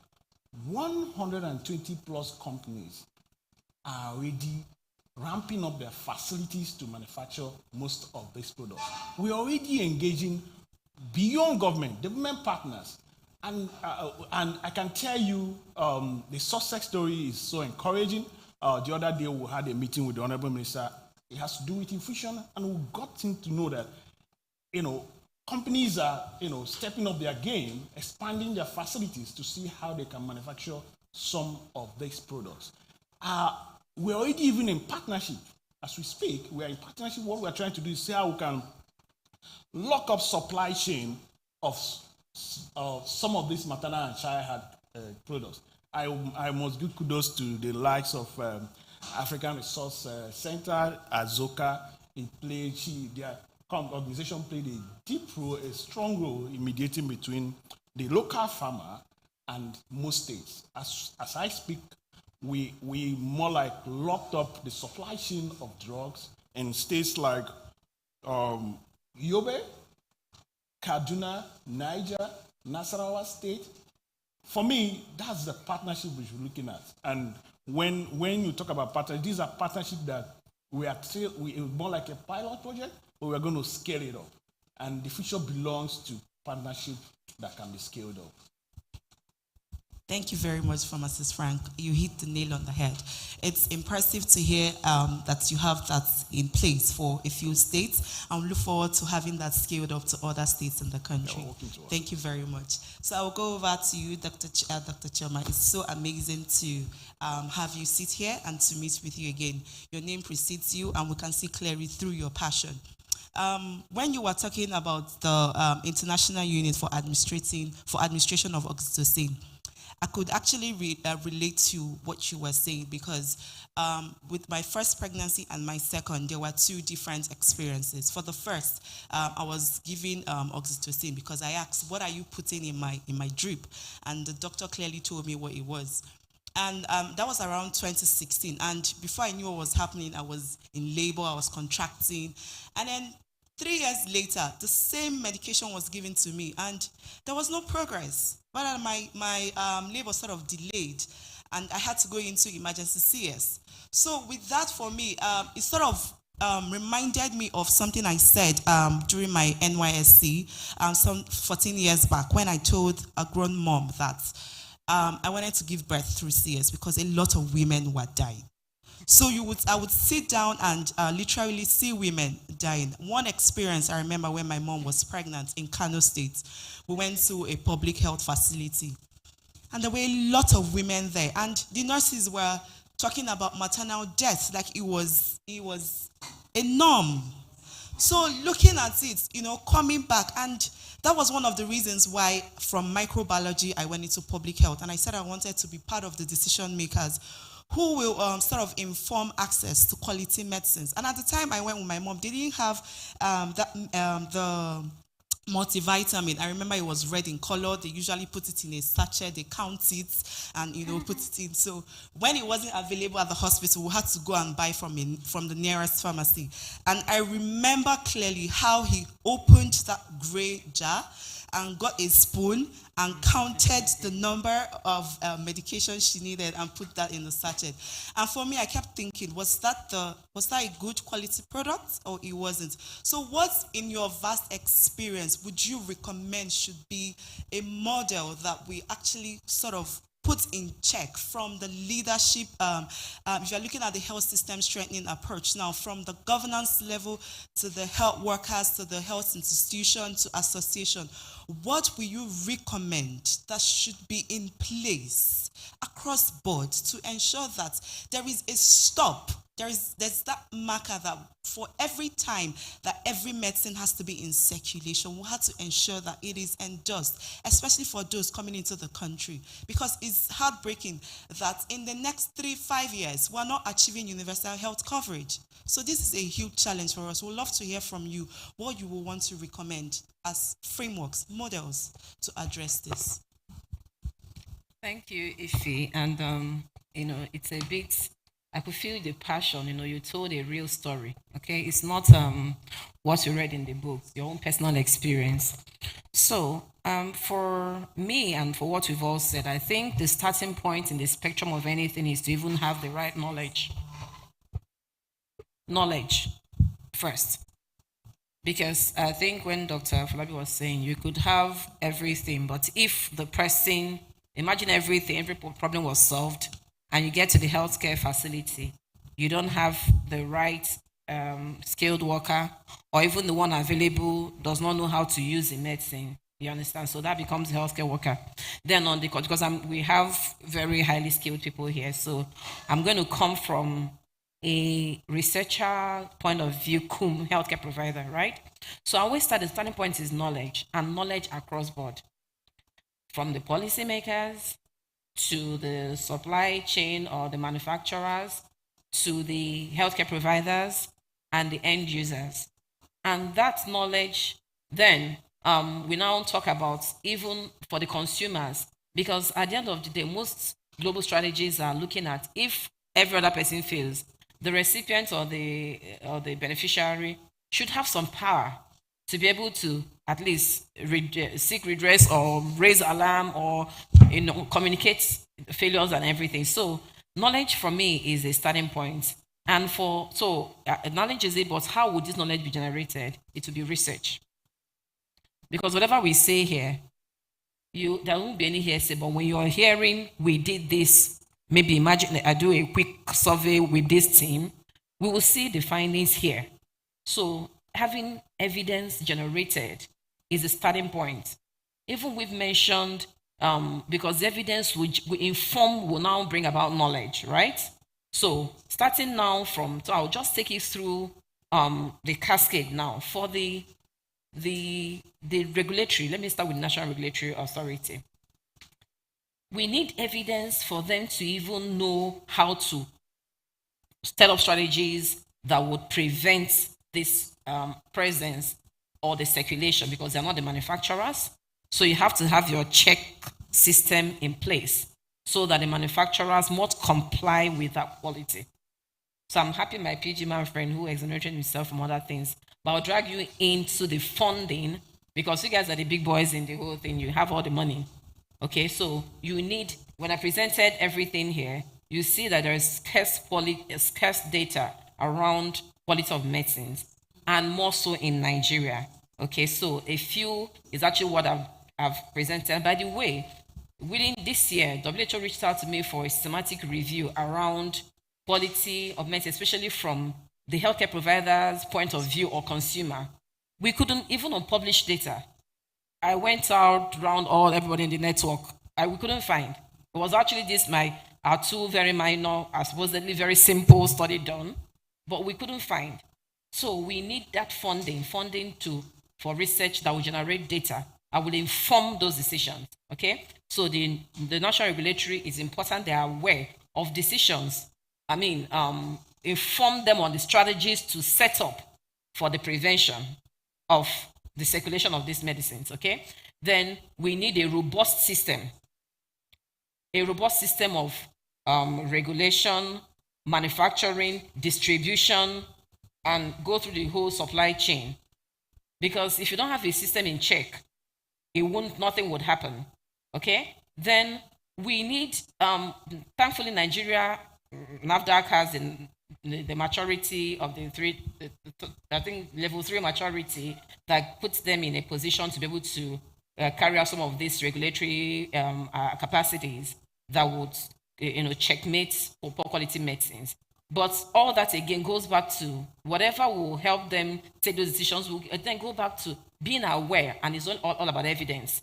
So we be outside the NAFDAC regulatory authority. You're not talking about policymakers. Most times, research and evidence is just here, and practice is here, and policy is here. When I try to present in a short a time, I try to link every little thing we've done. There was a change. You have to, when the evidence is generated, you must make effort at dissemination, which is one of the things you're doing here right now, and follow up. And it starts with even the conceptualization. Everybody is involved. I mentioned multidisciplinary approach. Okay, you have the researchers, you have the regulatory, you have the manufacturers. When they are there from the beginning, it's easy for them to understand or accept the outcome of what happened. Okay, so we need that collaboration in trying to generate this evidence that will still inform the decision. And going down part of the collaboration, as in when evidence comes, we talk about, again, involving this in the curricula of medical school, because I wasn't taught even pharmacovigilance in medical school, but I know that a lot has happened, and I know that Chimese is involved in that to adjust that in the pharmacy school. But if people start hearing it from day one, the essence of poor quality medicines, how important that is, educating the public on the impact. Because if people understand why the impact of poor quality medicines, why would somebody want to jeopardize their life from something that is preventable? Okay, so you see, in summary, it's actually about generating evidence, and beyond the generating evidence, all sources of the generating evidences we've talked about is all research. But what types of research? We've done a lot of quality surveys, which is good to quantify the prevalence of these things, of these poor quality medicines. The next will not be, if when you generate the evidence on the quality, the prevalence, you need information on other things are social science context. There are other factors that make people behave in a certain way. Why would a manufacturer want to reduce the API content of a medicine? Those are complex issues and behavioral. Why would somebody want to leave a pharmacy in the hospital to go and buy medicine from a pack? You understand? So, and you can only do that when you look at other behavioral factors. Why did we deviate from quality, high-level laboratory assays to assessing what healthcare providers actually know about these medicines? So it still comes back to the collaboration. So at the end of the day, it's all again going back to generating evidence. What kind of evidence? All research-based. Research-based requires the funding to do that, funding dissemination and communicating it to bring about change. For me, I think in a wrap, those are the things, okay, that can be done. Then, if I look through the three strategies I spoke about, prevention, the detection, and the response, a very key, which is a general conversation globally, is actually the development is available of innovations, handheld or portable field screening devices to actually help detect. The world is going that way. So where most people are right now is looking at the right product for the right objective, the cost, the SOPs, and the safety of the user. So we need that, and I'm glad organization in Nigeria here is trying to do one of that. Really, Bloom Public Health is trying to do something like that, to make it available so that you have timely risk-based assessment, monitoring of these medicines, again, to prevent the circulation, because that's what we're here to discuss. And of course, strengthening the laboratory system, which is high level, but as to strengthen laboratory system from regulatory or across the country, you need quick field portable devices that can be used at pharmacies to quickly check, in addition to things like the quick SMS code you can use to access. But all that remains at the level of maybe the regulators. Most people, when I come to this kind of gathering, they haven't heard of that before. Then we are all health involved in one way or the other. So think of the general population of 200 million Nigerians who are not aware. So, and I think that's where you're coming in, because a couple of times I've discussed I've called Vivian and said, can you think of how consumer, you remember that conversation, just think through, we'll come back, how they can have the power to be able to dictate quality medicine. It's a very complex thing, but that's where communication experts and co can actually come in to do all that. So we need to arm them with that knowledge, and it only comes from educating them, making those data available too. Because even when it's available, it's stored away in either the office regulatory confines or within the academia or the very highly educated people. But it's a skill to be able to break it down for people to understand why and how to dictate that and how to report. I mentioned, if I I mentioned about pharmacovigilance reporting, so most these things are written in policies, but most times is who does the monitoring to ensure that this nicely written policy implementation is actually implemented. We've known pharmacovigilance in Nigeria since 2004, but our data is still very scarce, and the maternal medicine is almost zero. And we all have known, even while we are speaking, my friend here showed me a picture of a currently happening thing around maternal death. And, and failure of oxytocin, just right here now, probably a picture sent to him. So you see, these things are happening, but we need to have knowledge, arm people with knowledge to be aware.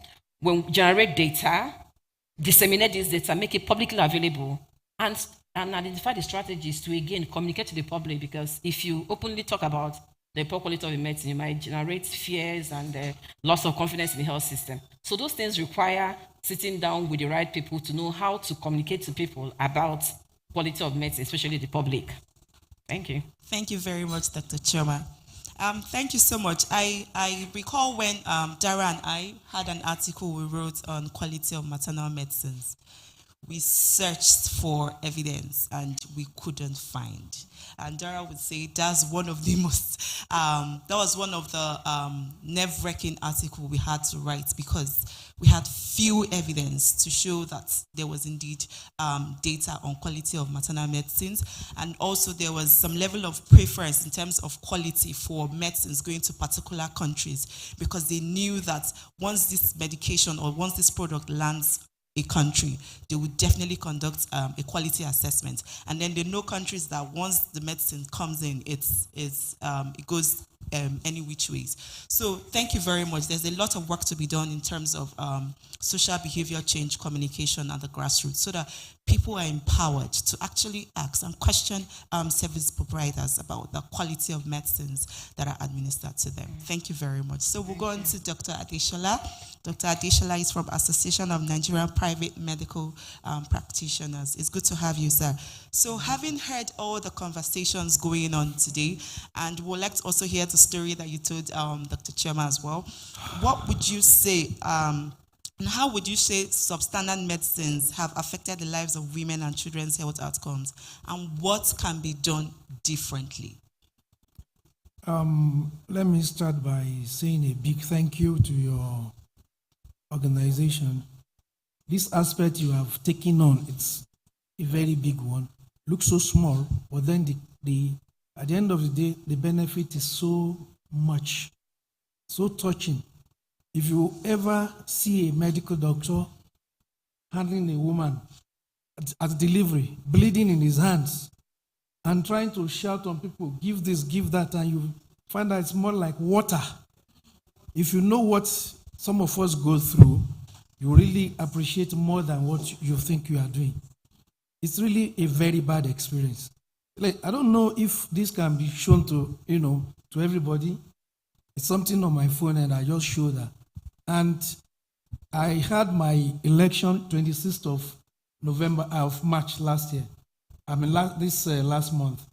And I got back, the conference took place in Ibadan.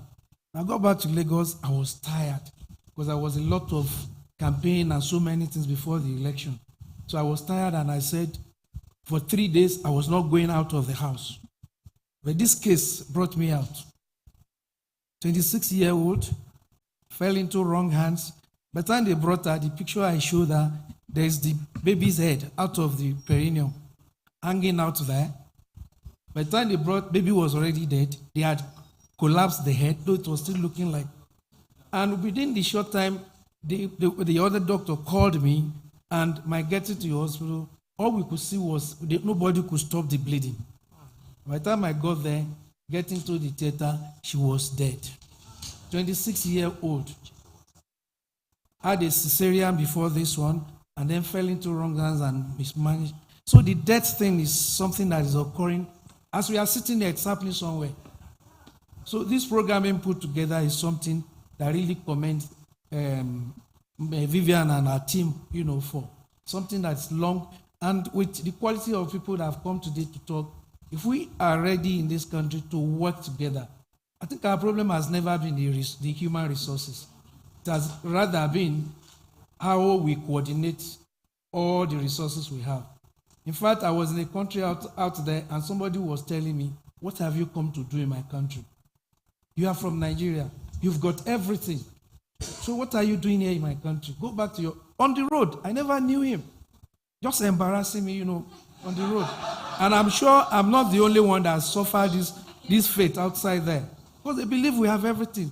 So all of us continue to pray that we have the kind of leaders that will take this country back on the path of glory. Because we are going back very badly. Backwards. So having said this, I want to again commend us very well. Here with me, I have some of our members. The association I represent, that of Association of Nigerian Private Medical Practitioners, we have our members in every part of this country. Go to the remotest village, you will see private practitioners. And like Dr. Kawede was saying, we are not afraid to say it. We have about 60-70% of healthcare services being delivered by our members. There's no doubt about that. And so when things like this are happening, it's good that Vivian and our team decided to involve us. Because whatever we take out of here will be circulated to our members. I was lucky to have attended a seminar also in Lagos about 5 months ago. It was organized by PABA. They were trying to promote carbetocin. And I've not heard much about that today. Carbetocin, when they mentioned during the presentation that 74% of oxytocin in town was fake, research-based. I mean, not just observations, that they carried out research work and found out that 74% of the oxytocin, it now dawned on me. You see a woman bleeding. In those days, you give a woman just a little dose of oxytocin. If you are operating and you give into the drip, you could observe the uterus getting strong. You know, you touch it, becomes very solid and very hard. These days, you put 10 times that, and you see presence, and you see that it's as soft as, so blood continues to flow.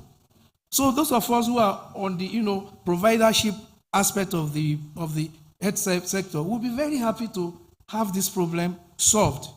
Another major drug that we are not talking much about is Maxol, magnesium sulfate.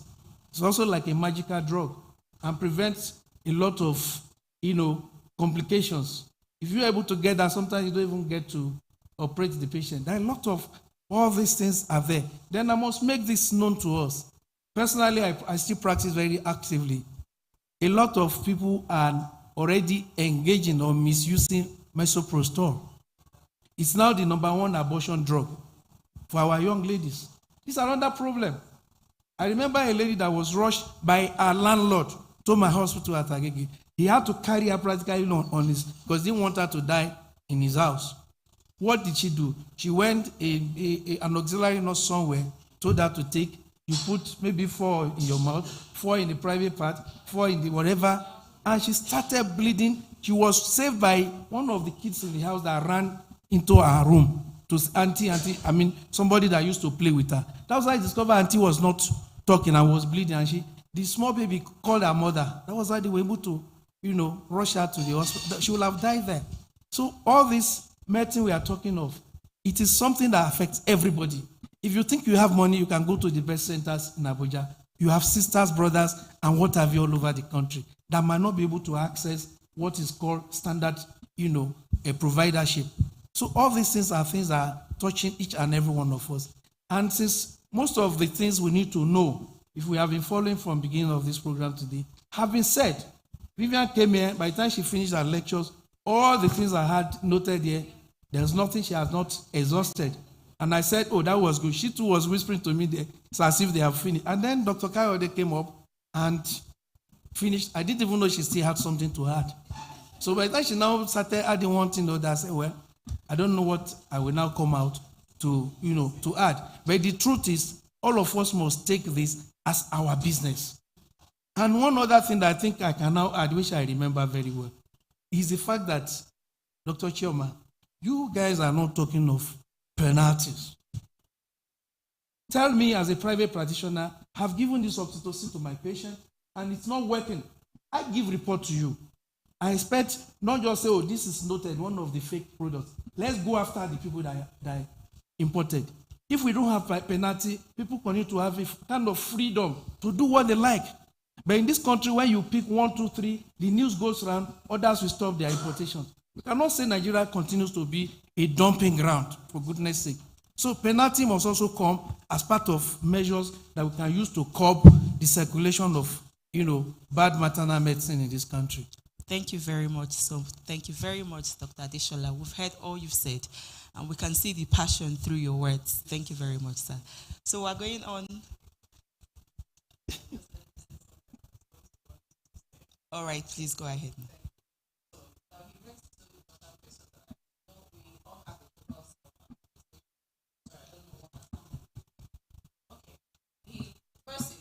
While I was speaking, I think I mentioned regulatory action that was taken following that quality audit of 74%. Okay, so there were over nearly 1,000, but I tried to avoid mentioning numbers, but nearly 1,000 of brands available in the market at the time. So that action scaled less than 10%, yes. Yeah. So, and again, so that was what was done then, supporting manufacturing of that. So I agree with you. Regulatory action is important, but to let you know that of the 3 evidence we presented here, all of them came forth with regulatory action. That's why Vivian will be here in Abuja and heard about the war, because everybody is connected, talking about something or the other. Then he mentioned about capitocin. I didn't have to say that too, but the work we've done contributed to, that there is an updated guideline globally that now included capitocin as an alternative, especially in our climates where we can't guarantee availability of stable cold chain. But I don't want to be blowing our trumpet too much. But our work contributed to that WHO update and guideline to have to include capitocin. And somebody mentioned the capitocin launch in Nigeria. Okay, fantastic. So I will tell you too that proudly, the pharmacovigilance plan for Nigeria to roll out capitocin was done by myself.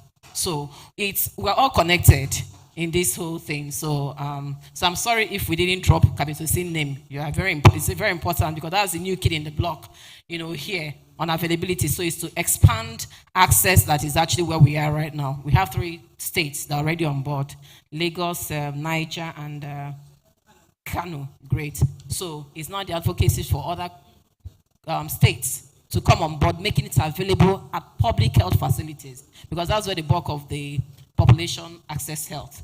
So thank you. I hope I've convinced you. Sorry to say this. You talked about regulatory. You discovered about 1,000 drugs, and just 10% of them were allowed to move on, if I got you right. Yeah, correct. What I am saying is different from that. Okay. At about the time my Peking was reigning in Nigeria, when children were dropping dead, in China at about the same time, there was a particular drug manufactured by a group that were also killing children there. The same company went into action, raised $15 million then, and started going around to try to support treating those children that were affected by their drugs. The Chinese government did not spare them because of that. The owner of that company was sentenced to death. The person who was the MD also running the company was sentenced to life imprisonment. Every other person involved was punished one way. The least they had was somebody that had 5 years imprisonment. I am not talking of regulatory. Regulation, you've cut 1,000, you've reduced to 100. Very good, you've done your job. But we are saying who imported this particular brand. Let him face prosecution. Get the next person, get the third. You find out of the 1,000, about 500 will disappear from this country. That is the kind of thing I'm talking about. Thank you very much. Can we give a hand of applause to this moderator? So it's an interesting panel session, I must say, because you're already discussing what we have for the next panel discussions. And there's someone I would like to introduce, Andrea. You've heard the discussions going on, and she's from National Supply Chain and Management Products in Nigeria, program in Nigeria. And I would like you to sort of briefly talk about what the program represents, what you do, and how you can sort of curtail the circulation of falsified medicines, bearing in mind that there is a need for these bad guys to be penalized. Okay. Good afternoon, all. My name is Andrew Machupa. I work with the National Product Supply Chain Management Program, which is domiciled in the Department of Food and Drug Services of the Federal Ministry of Health. Let me just go to the government protocol. On behalf of the Director, Food and Drug Services, Pharmacist Olubumi Arabiana, and the National Coordinator of NPSMP, that's my program, Pharmacist Bakoa Onyedeke, they send their well wishes, and they wish they could be here, but they had conflicting meetings. So they're here with us in spirit. So thank you. So what my program is all about, National Product Supply Chain Management Program. Okay, as the name suggests, right, we are the supply chain coordinators in country. And one of our main mandates is building, coordinating and integrating the public health program supply chains, where we provide governance, advisory roles, develop guidelines, SOPs, and standards to drive operations at the different tiers of the government. And we have metamorphosed from the coordinating responsibilities that we had before onto the transformations era now, which fostered us to develop the first ever national health product strategy and implementation plan for 2021 to 2025, which is going to address some of these issues we have all been discussing about. And our program is enhancing the country's capacity to build a resilient, effective, and efficient health supply chain systems in a sustainable manner towards patient outcomes. So whatever we're all discussing here is driving towards patient outcomes. And the strategy itself was also fostered by the Federal Ministry of Health commitment towards universal health coverage, UHC. And driving towards that, the strategy will aid in making sure there's availability of quality and affordable medicines for the citizens of Nigeria at very affordable prices, cost efficient, and low cost of the supply chain. Because in the time past, one of the issues we've had in supply chain is the high cost of running it because of the fragmented and verticalized systems the public health programs are running. Every system was running their own operations. So we're harmonizing as a coordinating body, harmonizing all supply chain parameters. And also, this will help in making sure that commodities also reach the hard-to-reach areas. Because, with the private sector, it's business focused, profit originated, we understand. But for we, aside the business aspect, we are also concerned with the patient outcomes. So, and in that manner, we will be working with the RSSH grant, which is being supported by the Global Fund, routing to our principal recipient, NACA. We'll be optimizing the states through upgrade of the state CMS, the central medical stores, and optimizing the DRF/GMA operations in the states. And we have worked with private sector, ARC, ARC, with the supported PMGF states, and we're also escalating to other states, the state supported and Global Fund. And we also employ other donors and partners and manufacturer suppliers to join us on this transformative era. In that, the goal for the strategy is to optimize NPSMP as a change driver, because we are changing the way things have been done. We know change is difficult, but we'll get there. As a change driver, in such a way that we are going to optimize, as a change driver, in such a way that we'll be able to optimize the state by integrating, one of the mandates will be integrating the public health products with that of the essential medicine. And that's where products like the MNCH will come into base, because we in the past have been dealing with the public health parameters, but now we are escalating and expanding to involve the essential medicine. So we want to leverage on the business side of the essential medicine and also the supply chain deliverables and operation of the public health programs, so that while integrating both the public health and the essential medicine at the state level, we're optimizing and expanding the CMS and the DMA structures, which is the business. So we'll be leveraging on the and this will involve private sector partnership, so that we can also imbibe those efficiencies of the private sector towards an efficient supply chain, and which will provide affordable, uninterrupted supply of medicines. And also, because of the one-stream supply chain we'll be working with, it will help in also mitigating against falsified and substandard medicine that we're all talking about. Because the state will have to have develop MOUs with suppliers, manufacturers, pre-qualified suppliers, so that we ensure that whatever is coming in are quality products. And we know where the source, because the issue that's been around with the discussions, we don't really know the sources of most of these commodities. They just come in and they are being circulated. So when there's a one stream of supply chain, we're able to determine where those commodities are coming from, and when there are issues, able to backtrack and align them within the supply chain pipelines to know where it is coming from, which manufacturers supply such a commodity. So those mitigative and preventive measures can be put in place. So, and at MKSIP, we work with different agencies. We're open to partnership with private sector, government agencies, donors, and partners towards achieving these mandates that we're working with. Thank you very much. Thank you very much, Andrea. That takes us to the end of our panel discussions. But we'll want to have 2 questions from the audience. Are there any questions for them? And we'll take just 2 questions, please. Okay, 1 person behind. And 1 person here in front as well. All right, good afternoon, everyone.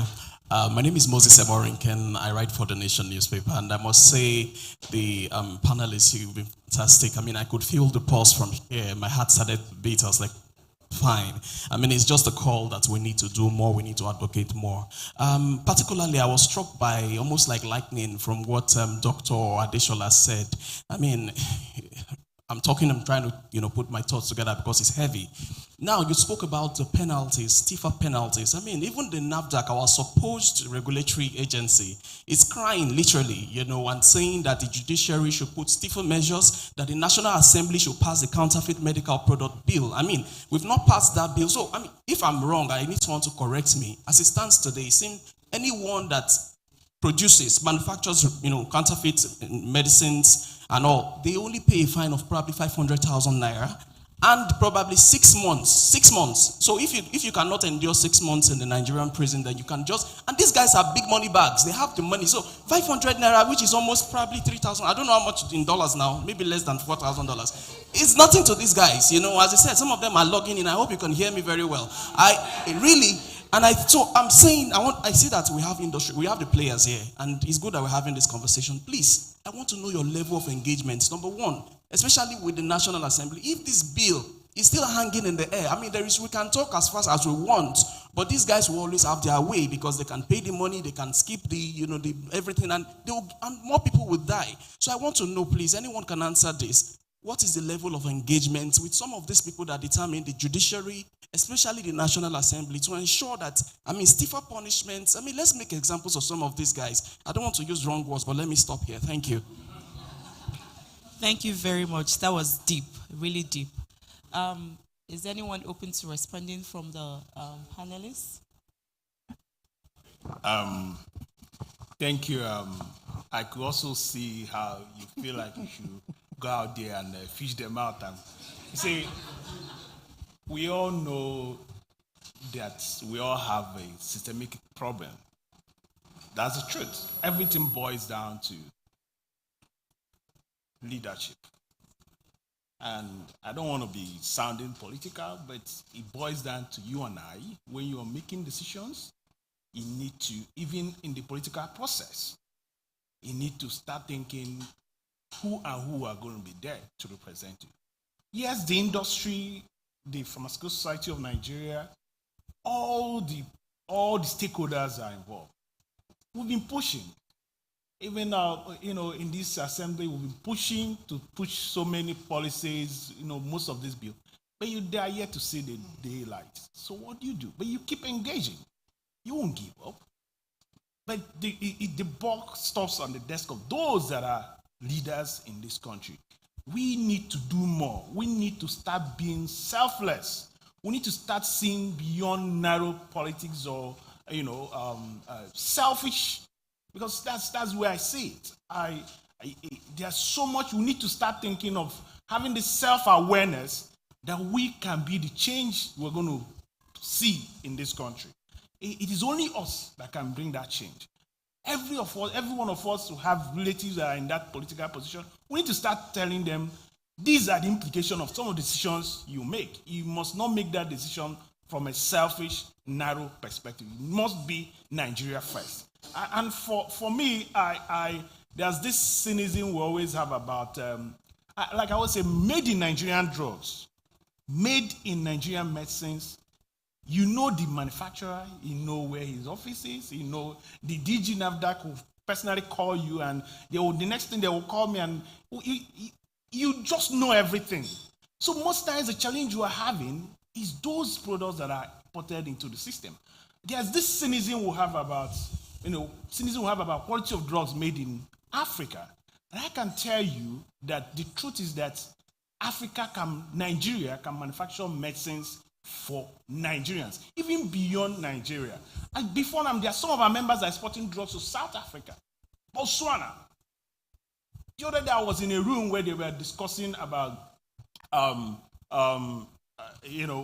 readiness of Nigeria to drive in manufacturing medicines, and they were talking about WHO certification. Wonderful idea, great idea. But the truth is that the regulatory system, the National Regulatory Agency, they're even stepping forward to attain those benchmarking.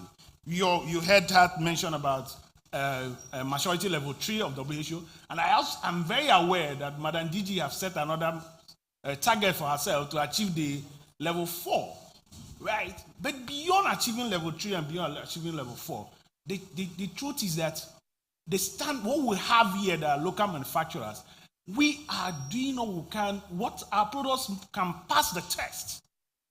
And like Madam DG always say, the regulatory bodies are strong as the manufacturing companies that they regulate. If they are strong, the manufacturing companies are strong as they are. If they are weak, they are also as weak as they are.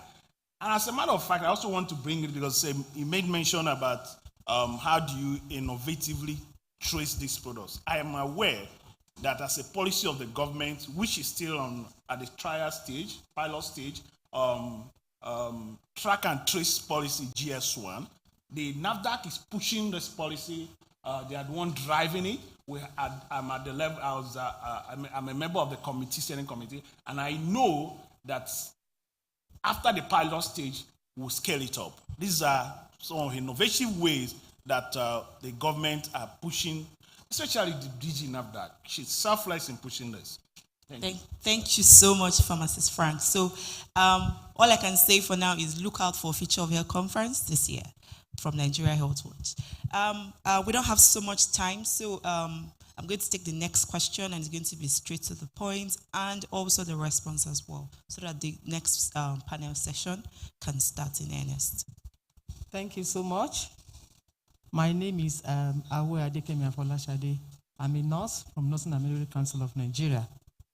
I want to say a big thank you to the organizer of this meeting and the panelists. They have done great justice to the discussion. I read through one of the documents given to us, and I have it there that maternal mortality in Nigeria is one of the highest countries with the maternal mortality. That is number one. Then number two, it accounts for 90% of the global maternal deaths. And number three, every day in Nigeria, about 145 women die. And I tried to divide that 145 daily by 24, and I got 6. That means every minute, 6 women are dying, already dead. And that will bring me to my question now to our manufacturer. You know, all these deaths they are not in the city. They are there in the riverine, rural, hard-to-reach area. So I want to ask, sir, let's go back to primary care before AIDS. How do you want our drug, especially oxytocin, to be acceptable, accessible, affordable, and acceptable? Thank you so much. Okay, thank you for that question. I made mention about innovative partnership, and I said the future belongs to partnership that can be scaled up. And I also mentioned some pilot projects we are doing, partnership we are having with Kaduna State, Yobe, and you know Yobe is more like insurgent area. And we're in this partnership for almost a year, and I can tell you that model is a model I urge every policymaker to go and look at this model. And what is in this model? We are, as a group, we select companies, we're in a partnership with the Yobe State government. Of course, African Resource Center for Excellence, they are the brokers. What that means is, you partner with Yobe State to ensure that most of these drugs that they use come from local pharmaceutical manufacturing company. What that means, he made mention about source. You can trace where is this product coming from, right? As a matter of fact, Yobe now set up a drug distribution, what they call NDA, DMA, according to that, DMA, and from DMA, they distribute to all the healthcare centers. What that means is that last mile, at that riverline area, at that creek, those hard to reach areas, the state governments are distributing drugs to that last mile.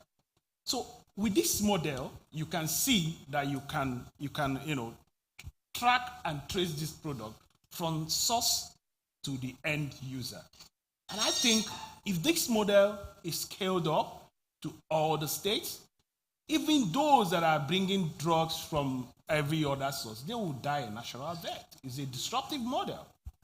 So what am I saying? What am I saying is that we need to start thinking differently. And if you start thinking differently and there's commitment, there's show of leadership, because most times for this partnerships to work, there must be commitment on the part of leaders. Who, tell me a PPA that is working, and I will tell you a leader that is acting differently, not business as usual. But you tell me a PPA that is not working, and I will tell you there is a leadership failure somewhere. Thank you. Thank you very much. Thank you very much. Sorry, I think to add to what he said, for your last mile or the riverine areas, that's actually how the capitocin, that's an addition to the DMA is working to ensure, track and trace and ensure where, as in the access or last mile access to of medicines to facilities. Now, that's actually one of the things, major advantage of the capitocin being available, because even those riverine areas, will be the greatest challenge? Unavailability of electricity, or even the refrigerator where to store oxytocin, which was the question specifically. So now the advantage, what we can ask of you and every other person is to advocate for your state to partner and ensure availability of something like capitocin, which is just like oxytocin. The only advantage is that it can be used, it hits table and the temperature, it doesn't require cold chain for storage. So that's one addition, that this has been made available in Nigeria, but to advocate for your state to come on board and make that to ensure access. And I just think finally that every person, like the media guy that spoke, I want to believe that there's a communique that will come out of this meeting.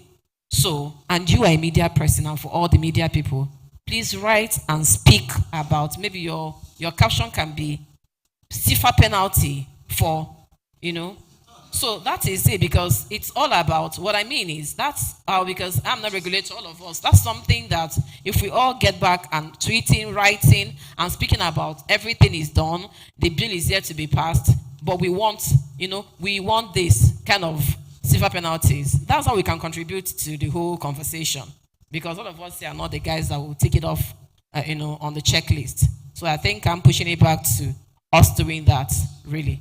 So, thank you very much, Dr. Choma. I'm afraid I won't be able to take additional input because it's an interesting topic. I must agree.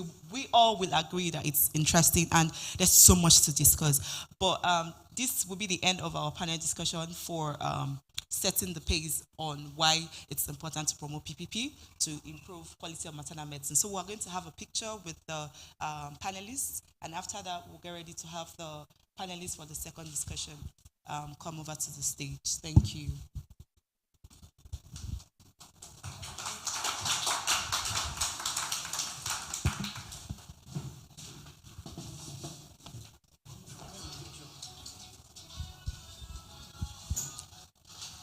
Just to know that the people joining on Zoom, we have seen the questions, and we're going to be addressing them after the second panel discussions. Thank you.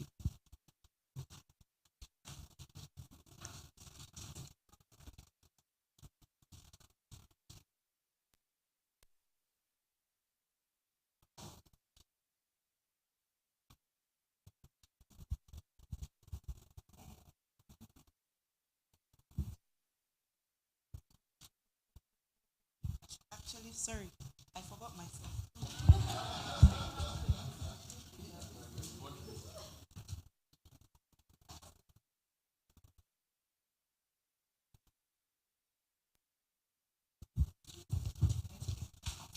Thank you very much. Please, a round of applause for them, please. And they've already taken us to our next discussion, which will be discussing models that private sector are already implementing. They've seen the gap. They've identified that there is a need. Now, we're looking at it in 3 different levels in terms of framework that have worked to strengthen PPP. And we're also looking at laboratory framework or models that have also worked and been tested. And we'll have a professor in this panel discussion. And lastly, we're also looking at having 2 CEOs share their experience with PPP in Nigeria. So with us here, I have Azuka Okeke. And Azuka Okeke is the CEO of Resource Center for Excellence in Supply Chain Management. And she's best known for her expertise in engaging government and development partners, supporting them to prioritize and invest in health supply chain programs in Africa. And she's supported in various investments through Bill and Melinda Gates Foundation. And she has also supported in pioneering a setup for the first of its kind membership platform for private sector in Nigeria, through which private corporates and individual experts have contributed about $700,000 to public health programs. It's great to have you here with us today. Thank you. And also we have with us Professor Chimeze Anyakara. He's a friend and a brother, and he's dear to our hearts here in Nigeria Health Watch. He's the CEO at Bloom Public Health.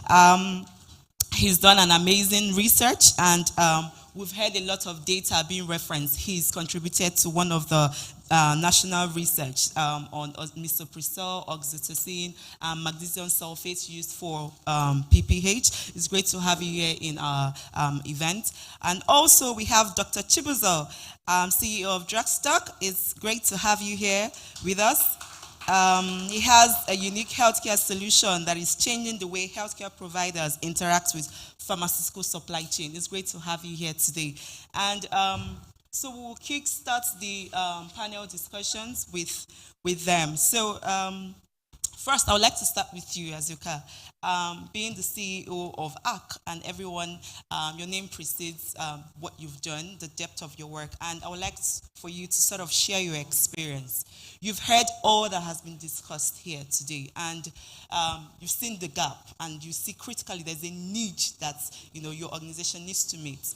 So for us today, it will be great to hear how you've been working with private organizations. Share your experience, the model, the framework you've used that have so far yielded the results that has been recorded thus far. On? Okay.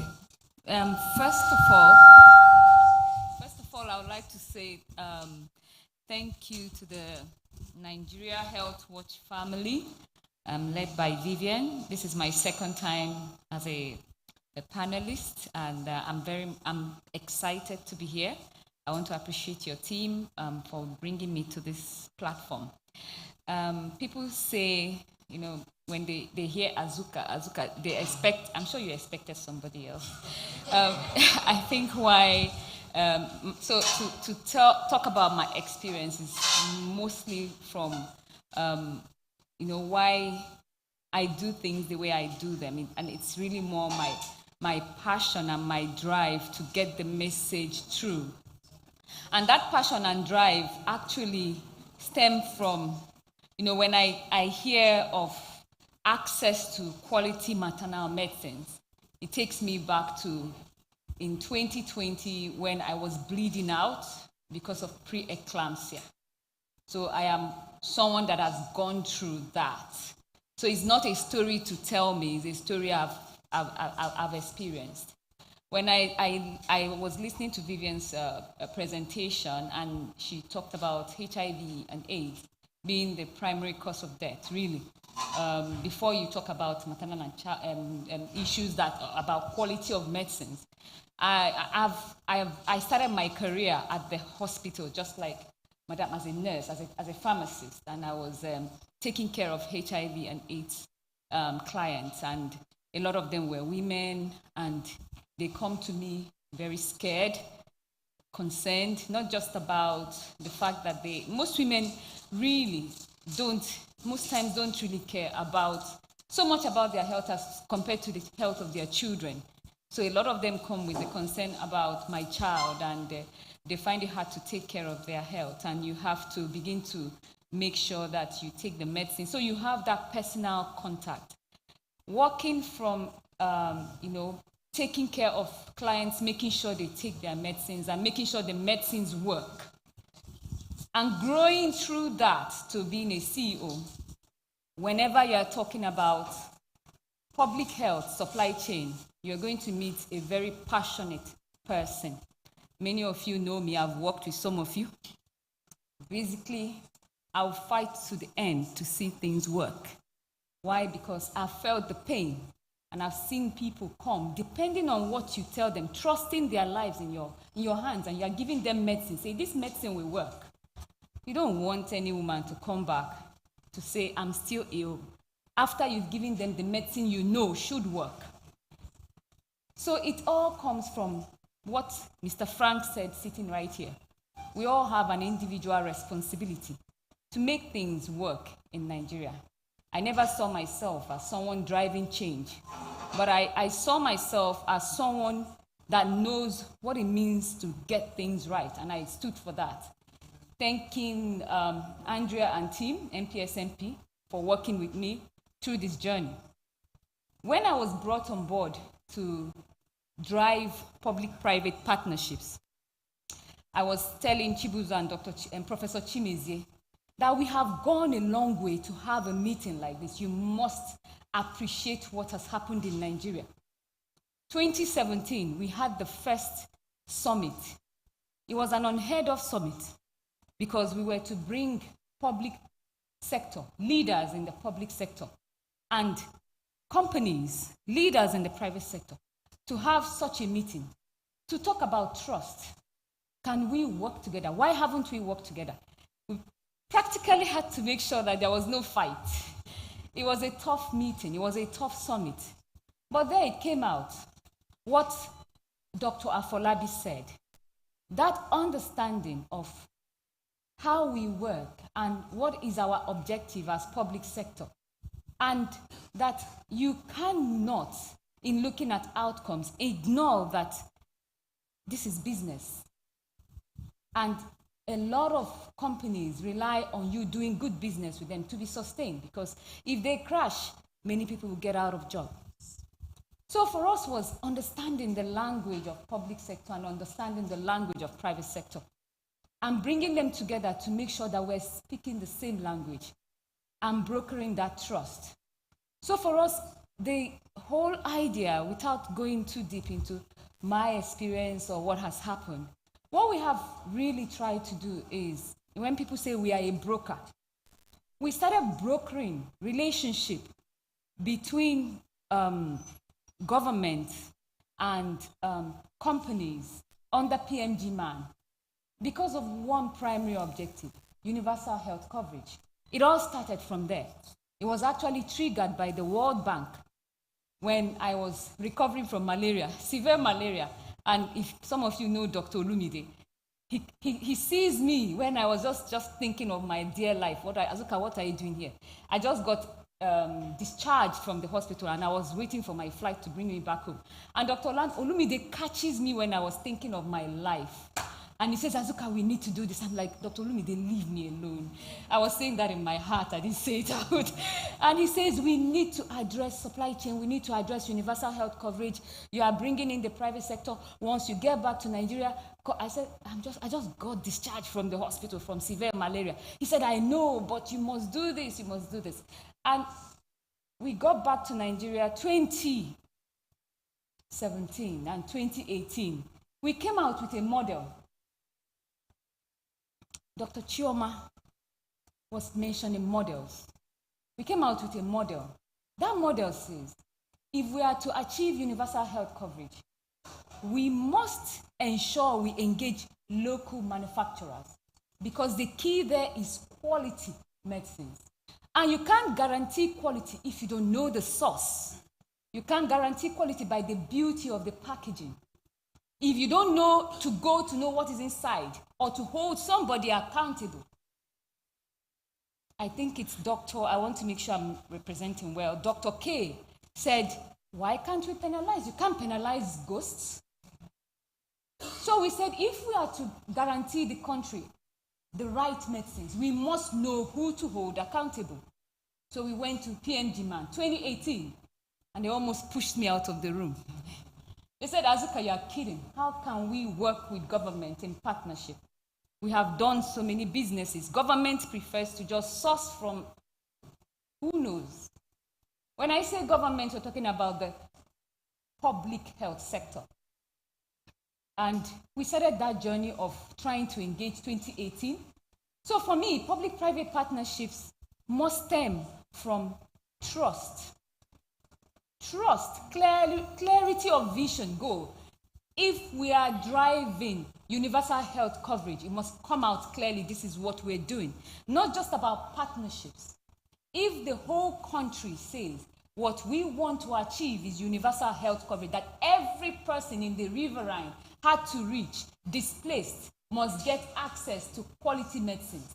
Let that be the language. It's about alignment of language. And that was what we did. We went to PMG Man first to make sure, do you understand what government is saying? Not just about doing business, but are you aligned with this mandate? I want to appreciate Dr. Okeakpa. Then he was the president or chairman. I don't know what they call it. He got up from his seat because everybody EMSO fits in. Everybody said, we're not going to do business. He got up from his seat and he said, this young lady here is saying we should all have one vision, which is health for our people. He said, I stand here to say, as PMG Man, let us do this for Nigeria. Nobody will save our country except us. That's one statement he made. He said, if we fail, then we fail, knowing we've tried. But let's go back to the drawing board. Work with ARC ESM and see if we can speak the same language, but it is not about business of making money. It's about universal health coverage. And we took that message back to government and said, now they are speaking your language. And it's that language that states like Yobe came and said, so we have companies that are willing to work with us. They understand our need. They understand that the commodities will address coverage to meet the needs of the entire state. And they decided to partner with them. What we emphasize really is to get PPPs really strong is what Vivian said again, strong governance. Strong governance. I can't over or under emphasize that. Having the leadership understand the common vision is very important. Just to finalize, the partnerships that Mr. Frank mentioned here, so I don't go back to what has already been stated, with Yobe, Niger, Kaduna, Sokoto, Nasarawa, Ekiti State. So I think we have 6 states, which is amazing. Right on the decisions that the CEOs and the commissioners make, signing an MOU. So it's not states and companies, it's not the reps, and it's not the directors, it's the CEOs and the commissioners sign and say, we will hold ourselves accountable. If I see a substandard commodity, CEO, I'm going to call you. The CEO says to the commissioner, Commissioner, if I come to the state and I see my commodity packaged by somebody else, I'll call you. That is what has made it work. That strong governance that has been put in place. And that for us is what we want to scale. However it's done, that we achieve universal health coverage. Thank you. Thank you so much, Jessica. Thank you very much for that. It's very deep because you've echoed what we've been saying, strong governance, leadership, and again, PPP. So we're going on to our next panelist. We are running short of time, so we're going to make this discussion quite short. So that will be Dr. Chibuzo Okpara. We would like you to share your experience with promoting PPP. What model did you sort of start off with? And what happened along the line, and how is the organization thriving in terms of promoting PPP to ensure there is distribution, access, quality medicine? Thank you for that great question. I'd like to start by thanking Vivian for having me here and the Nigerian Health Watch team. I think this is a great session, and as always, you guys have pulled it off. I've been a participant and a follower of your events, and I'm always excited about how you guys set the narrative and you lead the healthcare discourse when it comes to agenda setting and what people should be talking and thinking about in the healthcare space. Having said that, maternal death for me has always been a very personal experience. Some 17 years ago, while I was training during our postgraduate practice to become surgeons, I had this colleague. She was the first educated person from her family, and she was training to be a surgeon.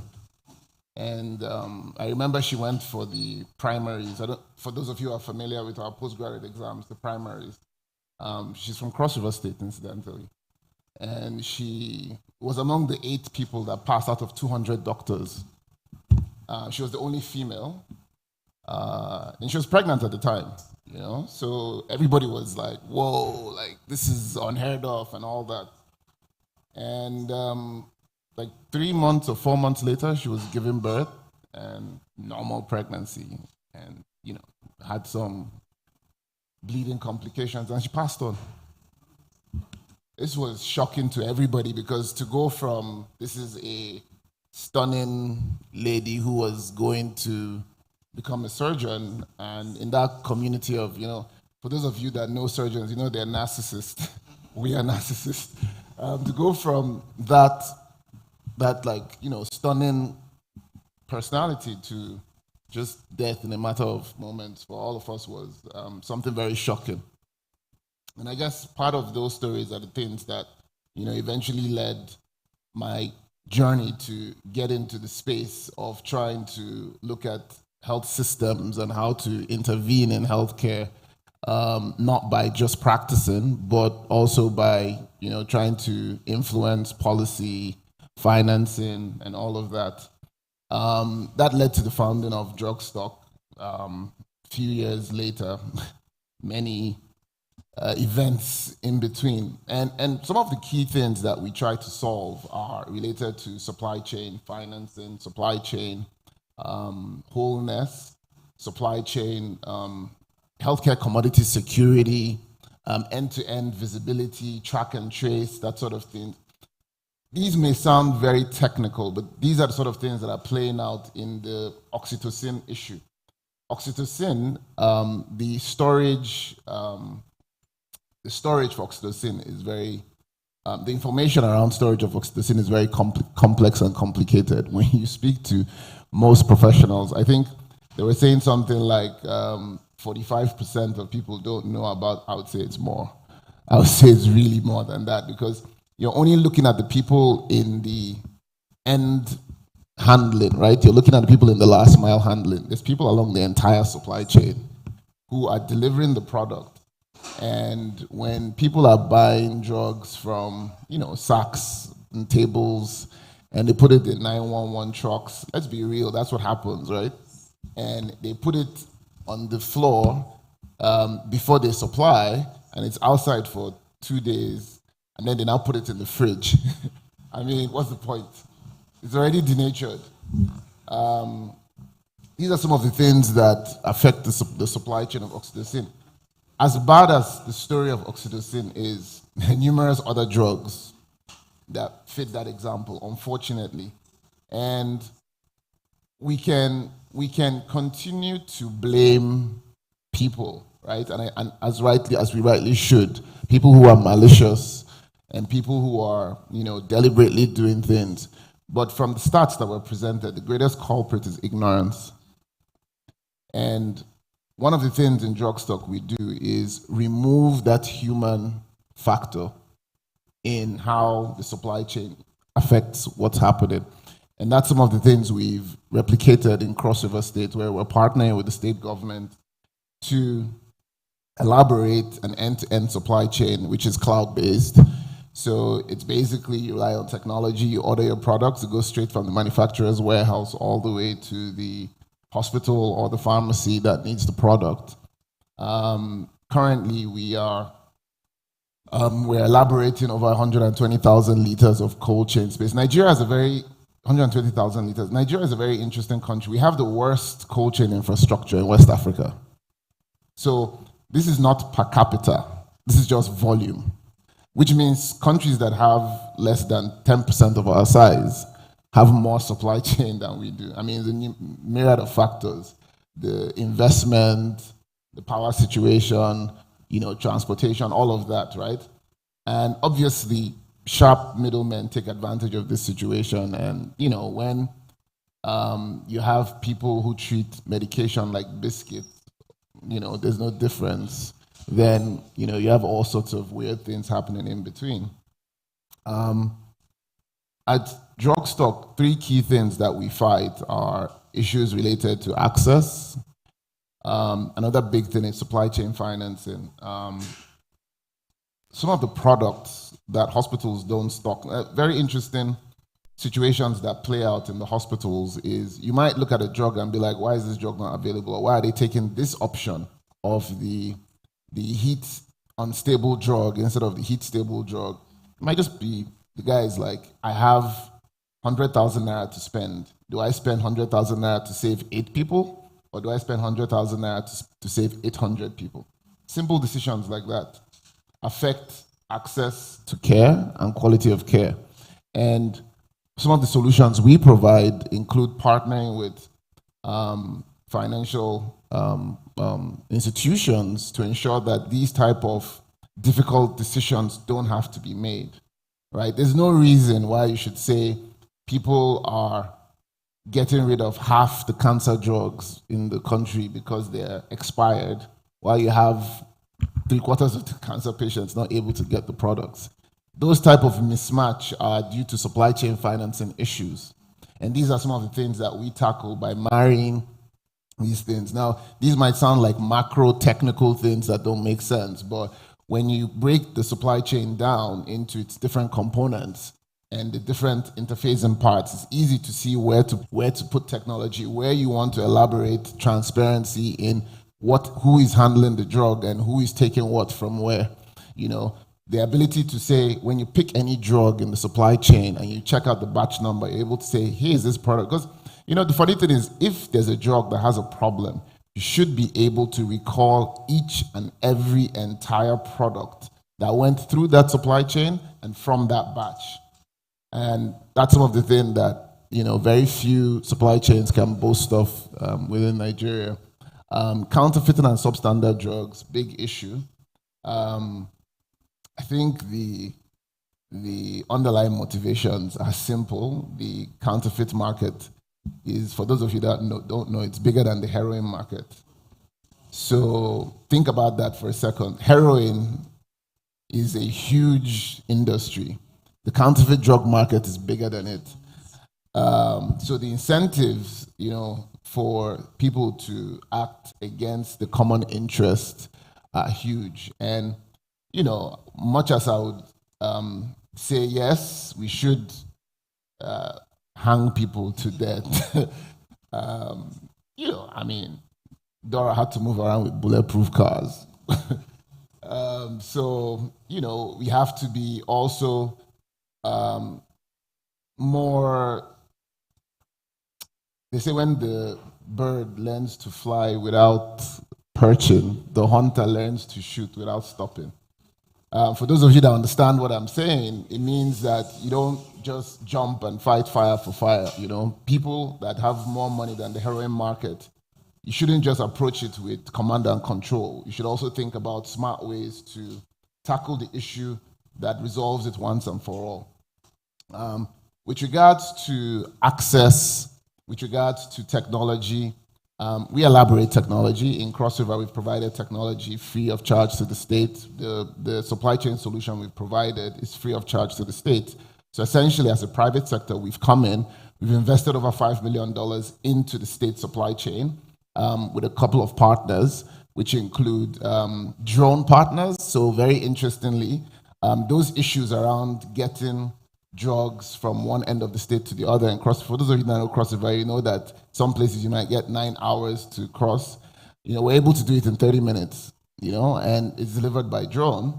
And this is something that we are working on in other states, like Ebonyi State, and where we signed a recent contract, and in Bayelsa State. And these are some of the things I feel that, for me, when I look back at why I left practice, I think for me, this makes me feel good that, we're making an impact and trying to do something different.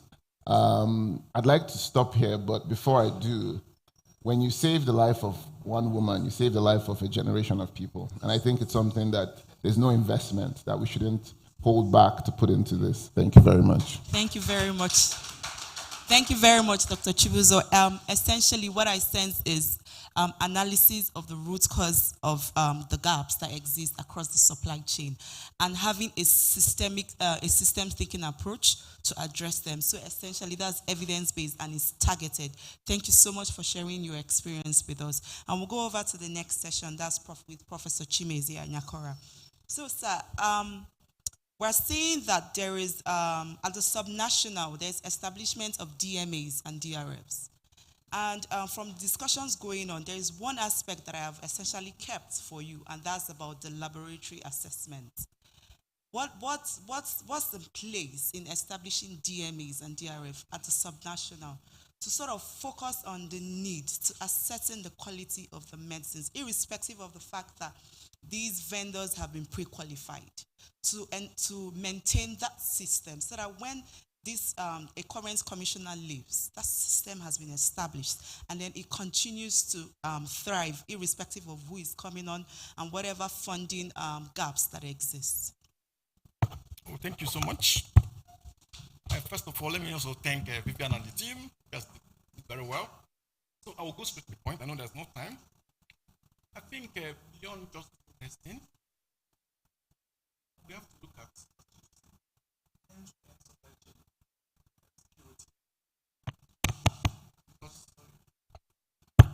because testing is just it's after the fact. If we're able to secure the supply chain, it is being done in Cross River, being done in other states, we are solving most of the problems. Because the issue we are having, over these past 10 years, I've been very much involved in the nursing quality space. One part I've been pushing for over these years, that the contribution of distribution and storage, nursing quality, I'll put it to at least about 5%. You get medicine from Pfizer, from GSK, from anywhere in the world. It gets to the port. By the time it gets to the patient, it's no more the same. And medicine is totally different. The packaging is still the same. There's no way of finding out. That's why I'm so happy about this oxytocin study. We conceived that idea. For me, when it was being conceived, it was just to be a diagnostic instrument to showcase what's happening in the medicine space. And I'm happy over these past 5 years, globally, this has been a message that has been coming out. If I say one of my biggest contribution in public health space is this oxytocin study, it has done a lot of good. WHO has changed policies. People are doing a lot. Many things have happened there.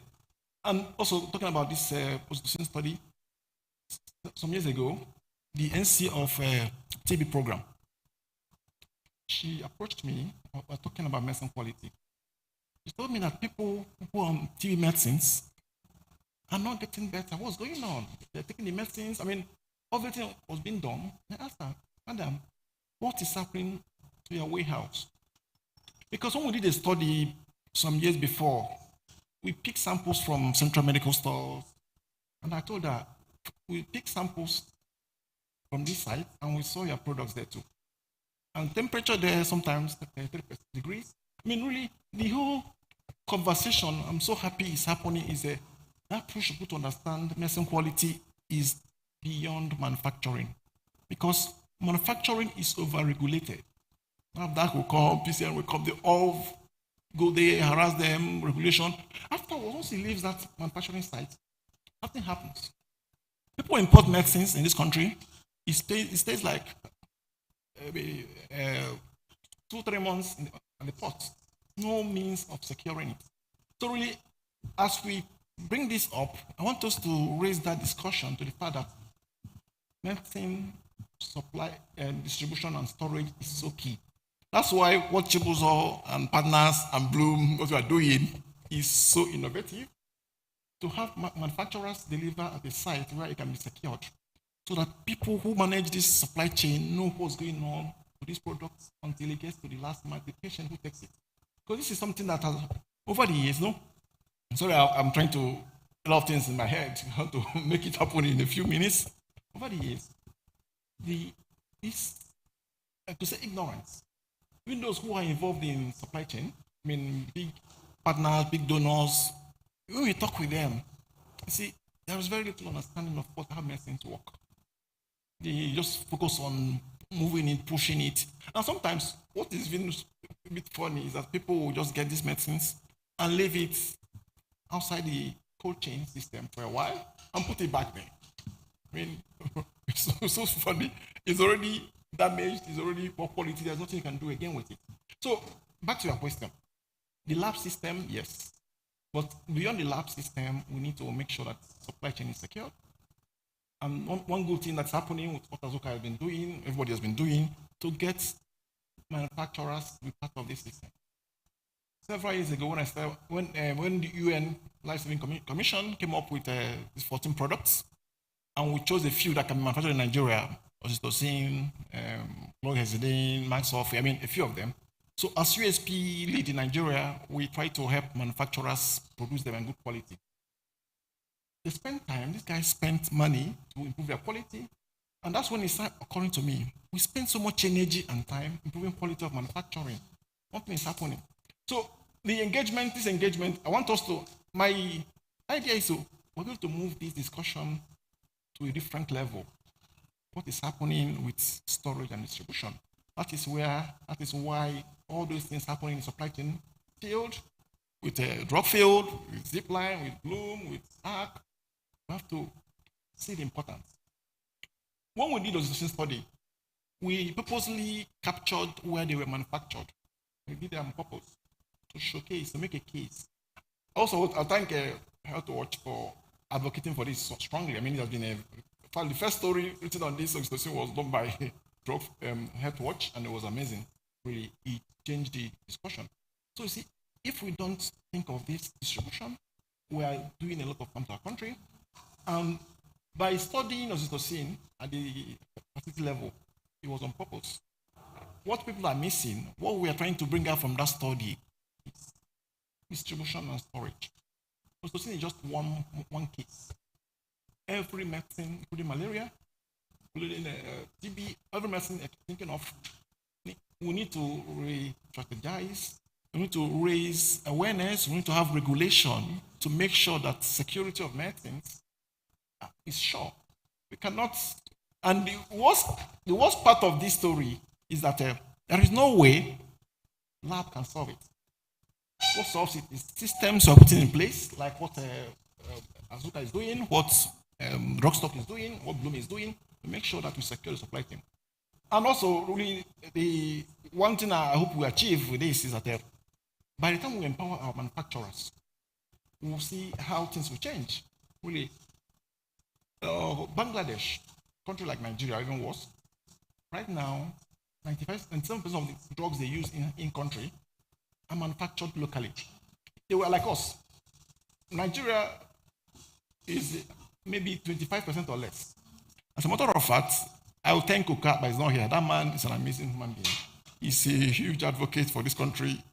Patriotic, he pushed so much at the expense of his own company. There was a time we had an issue where the structure in place discouraged local manufacturing. Well, I see it changing with all these partnerships we're having from manufacturers partnering with states to produce medicines. So really, let me conclude. My message in here is beyond the lab testing, we need to find a system in place to regulate storage and distribution of medicines, and to find a system in place to secure it with all the partnerships we're having. And I'm hoping beyond just supplying the government facilities, other private sectors can leverage that. If you have a system in a state where medicines are supplied through this secure system, everyone can leverage it. So thank you so much. Let me stop here before I know our time is on our side. Thank you so much, sir. Thank you very much. It's great for us to hear that the change or the solution is considering the fact that there is the need to bring everyone on board, all stakeholders from the public and from the private sector.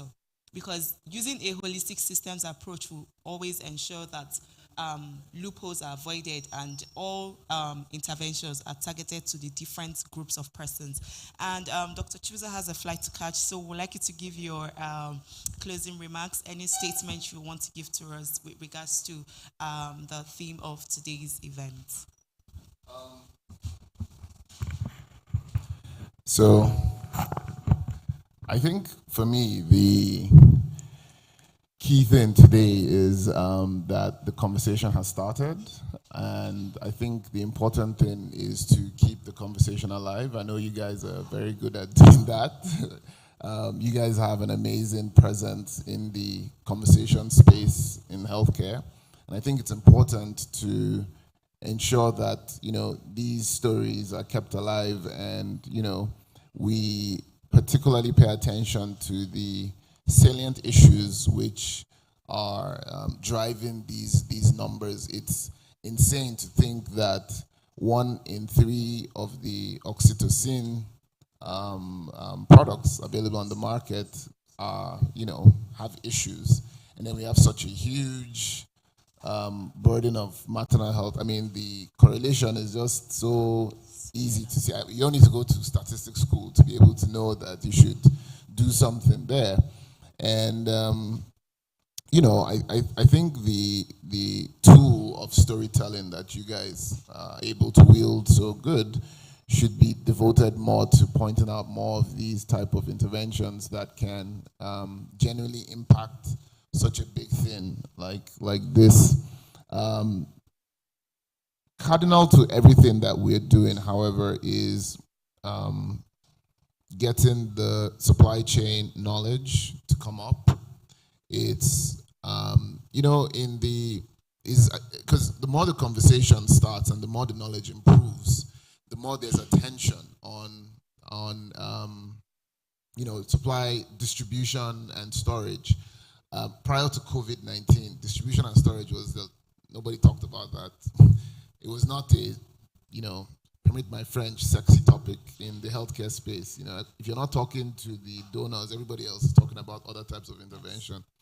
But now it's pertinent, and people are beginning to notice that how you move your product, ensuring that you have the right amount, ensuring that you pay attention to the cycle times, and if you're in the private sector, ensuring that the financing that follows that product is key, and also the reverse logistics is also key. These are things that I think should be elevated. You know, our wonderful country is such that people who live in cities and people who are upstream are kind of easy to be regulated, and so all eyes are on them.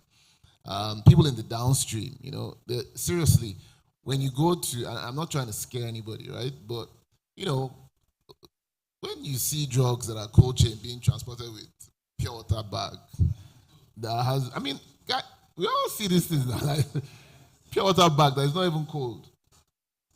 I mean, like, it's not rocket science. It's like it's a huge issue, right? So these are conversations that should be elevated, and it's not the outward appearance of an inward belief that we should be praying for. It's actually the outward and inward viability of whatever product that we are putting out that we should be trying to achieve. Thank you very much. Thank you very much, Dr. Chibuzo. So just to move things around so that he doesn't miss his flight, apologies for that. Let's take a quick picture, and then we can go back to the question and answer session. Vivian, please.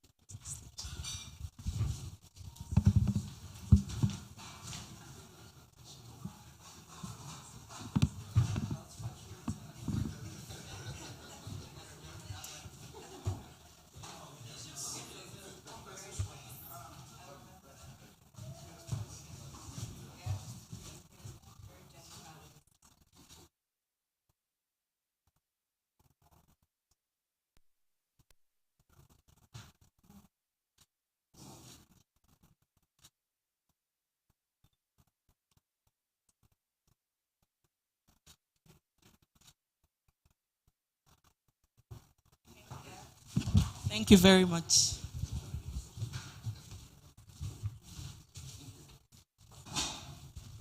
So we'll continue our discussions.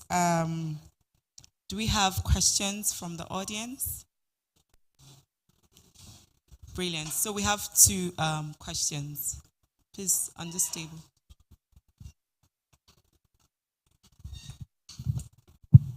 Thank you very much. I am Dr. Adam Dawood from APHN, Association of Public Health Physicians of Nigeria. Much has been said, and we have actually seen the effects of substandard maternal medicines when we are practicing. Now, my big concern is if we are to encourage local production, which is actually the best, but the standard is still a question, because you realize even the paracetamol that we use in UK is different from the paracetamol we use in Nigeria. And the same people that you are giving the license to do local manufacturing will also decide to do what they want. So apart from encouraging local production, there should be an arm of standardization that will actually go and check out at every level, especially like oxytocin. We know cold chain is the main task for effective delivery and patient uptake. Now, the pharmacies where we store these drugs, you do know that if you go to H-Medics now, if your wife is in, as let's say, Asokoro, and you are there, in the pharmacy, when you go and buy the oxytocin there, this happened to me on the 16th of October last year. My wife was to deliver. On getting to Asokoro General Hospital, that was why she did her antenatal, so she's actually a patient that has been known. To my greatest surprise, do you know that the oxytocin they wrote at the pharmacy when I bought, I took it to the labor room, they told me this one is not going to be efficacious. This is the brand I should go and buy. Yes, Asokoro here in Abuja. And I'm a doctor, my wife is happened to be a doctor too, who is going to deliver. I have to rush to go and get it in one of the pharmacies at H-Medics. Do you know that they gave it to me in a sachet? I told them, what? They removed it from the fridge actually at +2 to +8. So I said, but I can't take it like this. If I take it, because I know what I'm doing and what I'm buying. So I have to now encourage them to get some ice pack and we package it well. That is me. Now what about others? I know we have pockets and porous borders. And we have hospitals, health facilities almost across every small population that you have in the country. So, health education, awareness has to be continuous.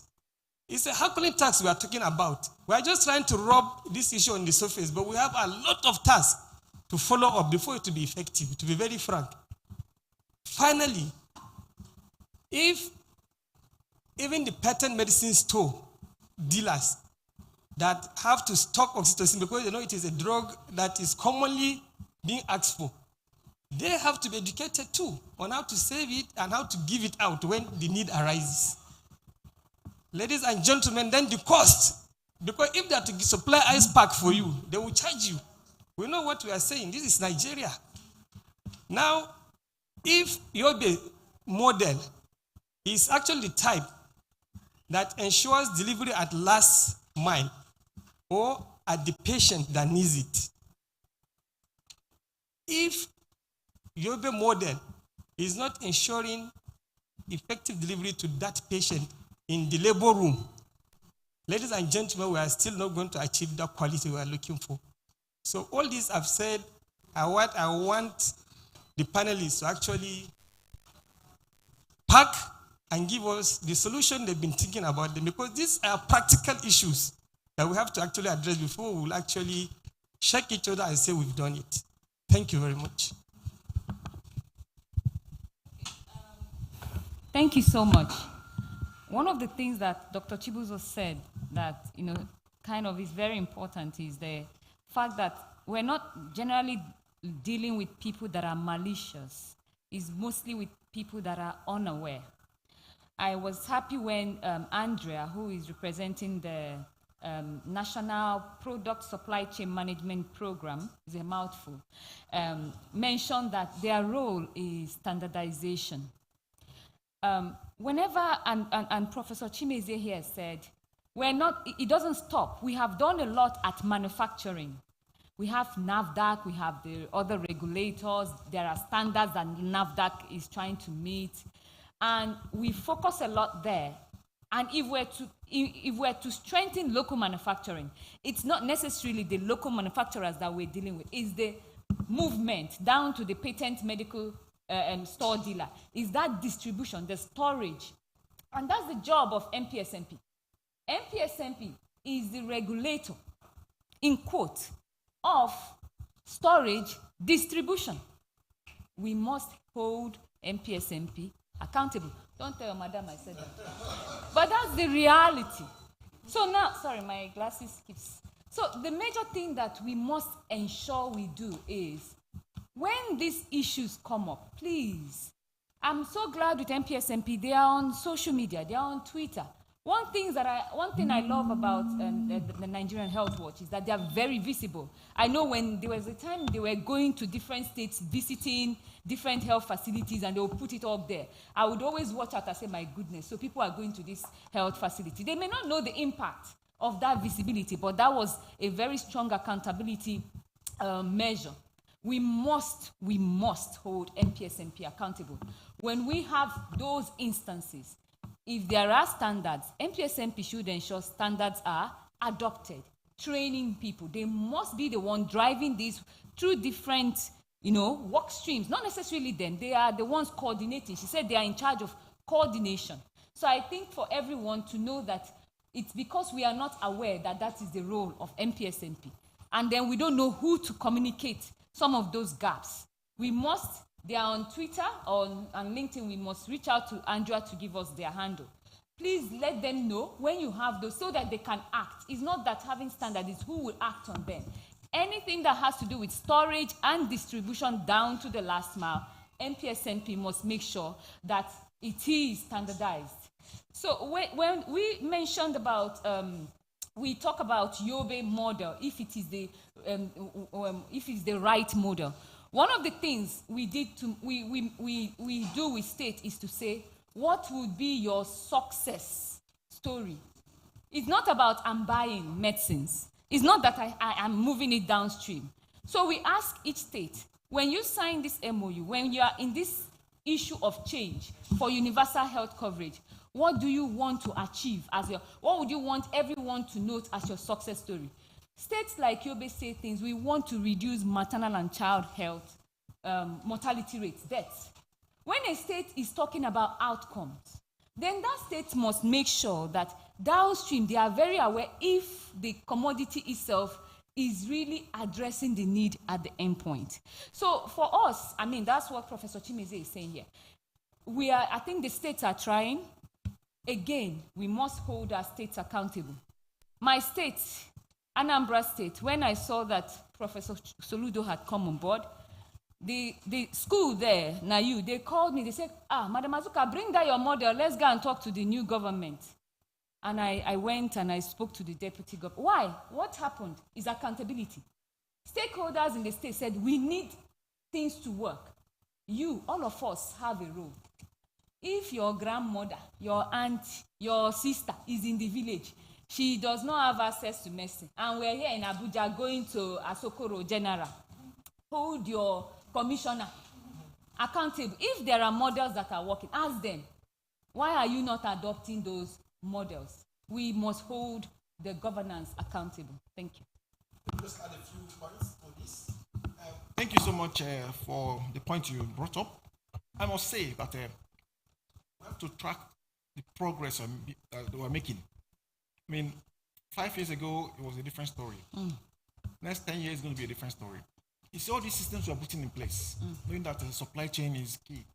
Yobe will be a success story, different states will start doing the same thing. So really, I think things are changing. Also, a point I want to make for you, I think manufacturing locally, when the medicine is of poor quality, there are two sources: lack of expertise or criminality. For local manufacturing, criminality is out of the way. Nobody in Nigeria can manufacture fake medicine for his friends and relatives in Nigeria. That's out of the way. Expertise, NAFDAC is improving. Is regulation of NAFDAC that makes sure that all the medicines are of good quality, really. So, I mean, I'm not saying that everybody in Nigeria manufactures the quality of Pfizer in the US, but the minimum level of quality required is being manufactured here. And if there's any shortfall with PMG-MAN, peer review mechanism, and NAFDAC, we are going to solve that. So really, we're making progress. I still see the key being local manufacturing. One thing it does is it reduces the time from manufacturing to the user. When oxytocin case came up, we supported Juhel to manufacture oxytocin in Nigeria. One of the biggest stories that we are living out is that he has a system in place to deliver to the facilities when needed. I mean, this on his own, he put in place a truck and cold chain truck, tracking. So these are things that are improvements we are making. Over time, I think I'll tell you we are making a lot of improvements. It's not perfect yet, but the system in place, we're heading towards that. Thank you. Thank you. Thank you very much, sir. Clearly, there is hope. We'll take the second question, and that will be the end of question session. Okay, good afternoon, all. I'm Nurse Mercy Lenka from Jos, Plateau State, and I'm representing the National Association of Nigerian Nurses and Midwives. I'm the national treasurer, so we've been asked to represent our organization. I want to really commend and appreciate the leadership of Nigeria Health Watch for this beautiful workshop, so to say. And I would want to also appreciate the panelists for a wonderful job, but I would equally want to be selfish here by saying or observing that how I wish a nurse would have been involved or be part of the panelists. Why I'm saying this is because if truly we are talking about reducing maternal mortality, we need people that are right there where this thing is happening to equally share from their experience. And I'm so glad with this combination of the audience because I can see us representing our professional associations, our professional bodies, and I'm so glad that it's like you focused on the clinicians, and because actually we have something we are aiming at.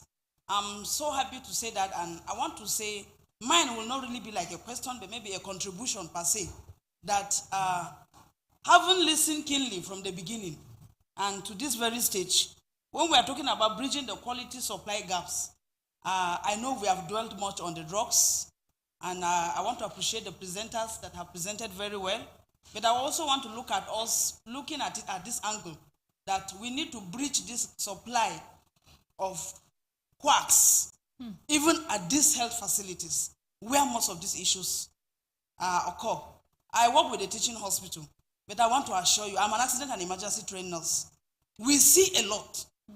Most of these issues are already issues that have been compounded or complicated from private settings or from some hospitals. In fact, it could even be government hospital. It depends on the state or wherever these people are coming from. And being a teaching hospital, you know, we are a tertiary referral center. I want to assure you that if we put all these issues we have identified today in place, and we don't go back to tell ourselves the truth, that we need to check where we are breeding these quacks to attend to these people, then we have not done anything. Even after having the quality drug, even after having the trained personnel, I know government cannot give funding to train a quack. It will definitely end at the licensed and the trained practitioner. But what happens to our people at the other end? It's not only in the rural area. I want to be open to you, and I want to talk from what is happening on ground. Even within the cities, there are private hospitals that are owned by us. I want to say us. Most of these quacks are employed by the doctors, by the nurses, by the pharmacists. And so if truly this is an audience that is it's a combination of this, we must tell ourselves the truth. After said and done, after getting all this, what happens? Because the people that will administer this or give the skilled, let me say, after being trained, you are expected to apply the skill you have acquired. If they are not there, when this patient comes, we receive a lot of cases. They come with either retained products of conception, either through, incomplete abortion or delivery. Some at home, some in the private hospitals. And even these drugs, if they are even we have produced the quality that we need. And then the people to give this don't even know how to give it. Yes. It's another problem. And so I'm so glad that we are all here. We must tell ourselves that when we go back, we have regulatory bodies. Yeah. We are not just to fold our hands and watch or wait for the government to do everything for us. Yeah. So we must equally put all hands on deck to see that quackery is actually, reduced. It's surprising that if it could be found in the village or in the rural areas, you will excuse it to say there are no qualified personnel. Of course, who will be so trained, qualified, and go to the village when there is job employment in the city. You understand? But you look at it even in the city, owned by professors, qualified personnel. Yeah. You will just go and because you want cheap labor, you want to pay, you just go and give and employ a half-baked person, which is more dangerous than even an illiterate. You are employing a half-baked person to come and attend to life. I am telling you, we have quite a lot of experience that if we are going to share here, it will take the whole of the day and will not be true. So I want to really commend the Health Watch for this beautiful idea of bringing us together to talk. And then next time, we should also involve us there so that we can share. Thank you so much. Thank you. I don't know if I can add just to corroborate, just briefly. In my former life, before I started, went back to supply chain, I worked with an organization called Farm Access. And I worked as a quality assessor. And by the grace of God, I actually helped Lagos State develop a quality improvement policy, which they are running, just to show you how deep I went into quality. But you're very correct. One of the things we did then that was really shocking to see was to visit hospitals in Ogun State. There was an Ogun State project, and in Lagos State, to go and check the quality delivery. And part of it was the human resource. You would see a very big hospital in the urban area and owned by a doctor so-and-so. Then we will say, we're coming, can you bring out certificates and everything? Let's know who you have employed. The doctor so-and-so is not even a nurse and not even a doctor. And he owns a very big hospital. And he has, you see that he was certified. You have to have this, whether it's Hefama. When he did that, he brought a doctor who was, and then the doctor is no longer in the picture. And then, those are some of the things we saw, and it wasn't in the rural. It was in the urban. You have a lot of them. It wasn't one, it was something we now had to get used to. And we flagged and said, this hospital, the owner is the one practicing, but is not even a nurse, and even a doctor, and even is just a regular person. So, yes, you're very correct. And these are all part of quality. Yes, thank you. Thank you very much. Thank you so much. So we have one last speaker from the audience, and it's a wrap for question and answer session. Please, the mic to the table in front, please.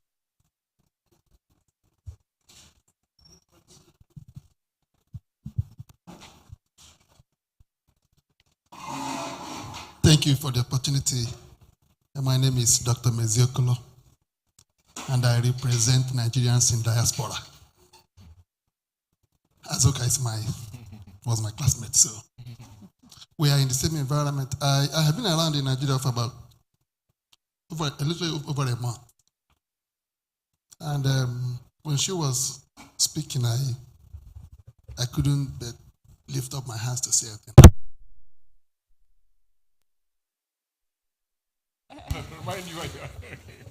And this is Nigeria happening anyway. So while she was speaking, talking about the quack professionals, what was going on in my mind was oxytocin has been properly manufactured, all quality standards met, delivered to the pharmacy, and Nigeria happens like it happened now. What is the procedure, or how does the pharmacy or pharmacist account for when Nigeria happens? Sometimes half of the day you didn't have power.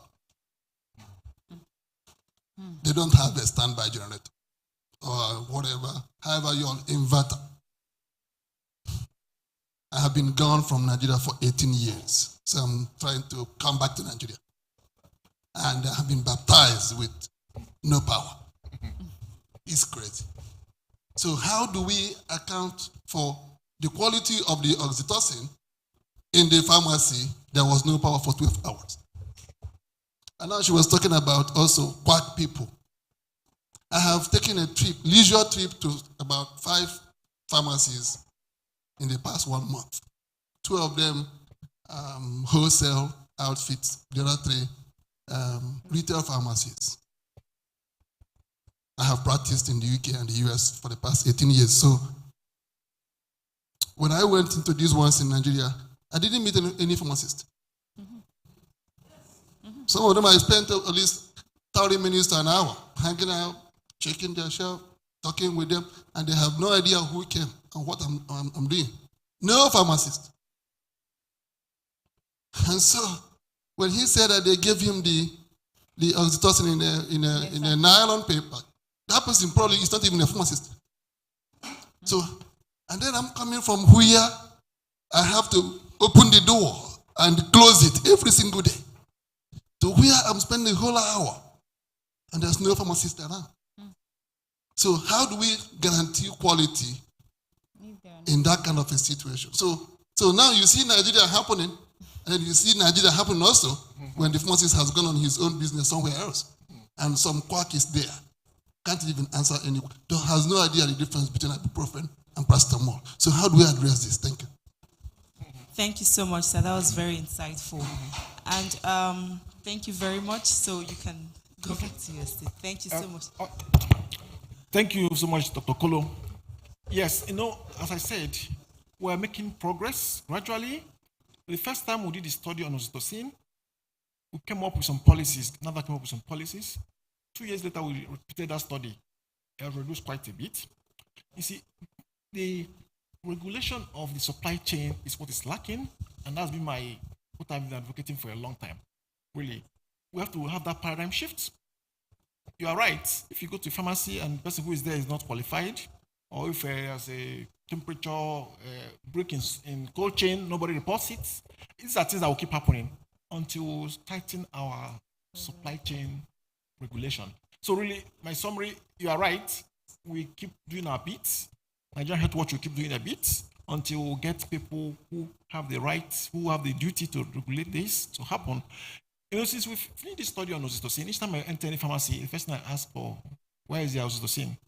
Or I go to all these PHCs, and that question comes up. It's not only oxytocin is just one. Many more are happening. So the summary is that we're not there yet. We'll get there, and the Nigerian Health Watch will help us get there. We need to regulate supply chain, and things we are doing. ARC, Bloom, Drugstock, and a few others are doing to control the supply chain from manufacturing to the end user. It further improves the system, really, because the issue is that in the process, if they are not educated or don't know how to do it, this will keep happening. Thank you. Thank you very much, sir.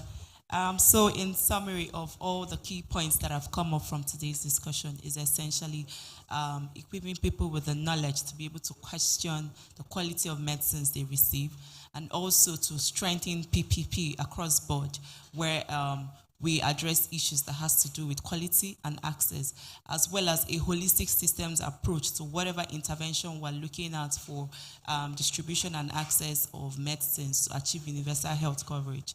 And one key point that I feel that Azuka has spoken about that I feel we can also replicate across board in all the states is the introduction of a scorecard for maternal medicines.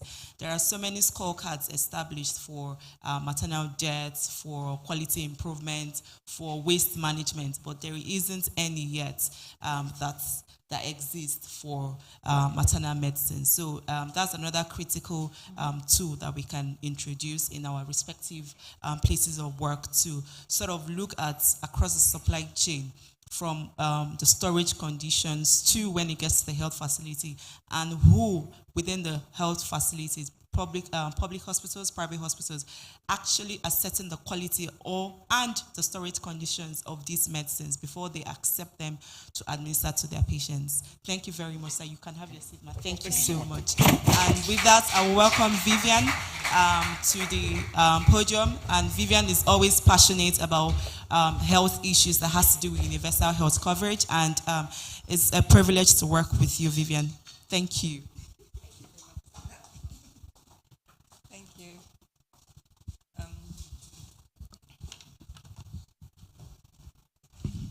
Thank you, Femwa, for that great moderation and panel session, and Dara for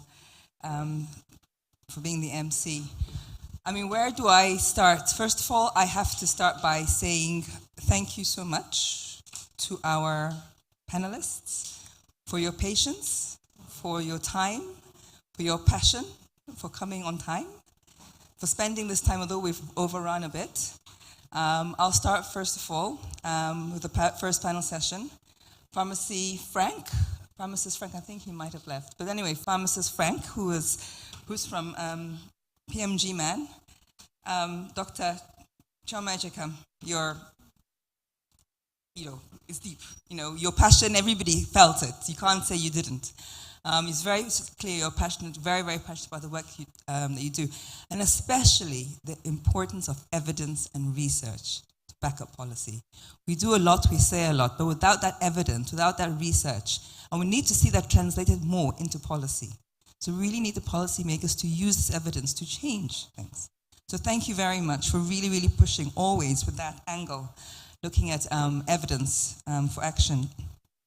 Dr. K. Adeshola, thank you ever so much for, again, talking from the perspective of the private sector, and also sharing the passionate story about the experience that you've had. And I think it's very interesting that most panelists who have come up today have started or have shared a personal story. I think that really emphasizes that when we talk about maternal health, maternal mortality, it's not abstract. It affects every single one of us. And the personal story really is what brings it home, because then there is no research, you didn't learn it, this is your first-hand experience, and everybody can absolutely relate to that. And then finally, Andrea Machuku from MPSC MP.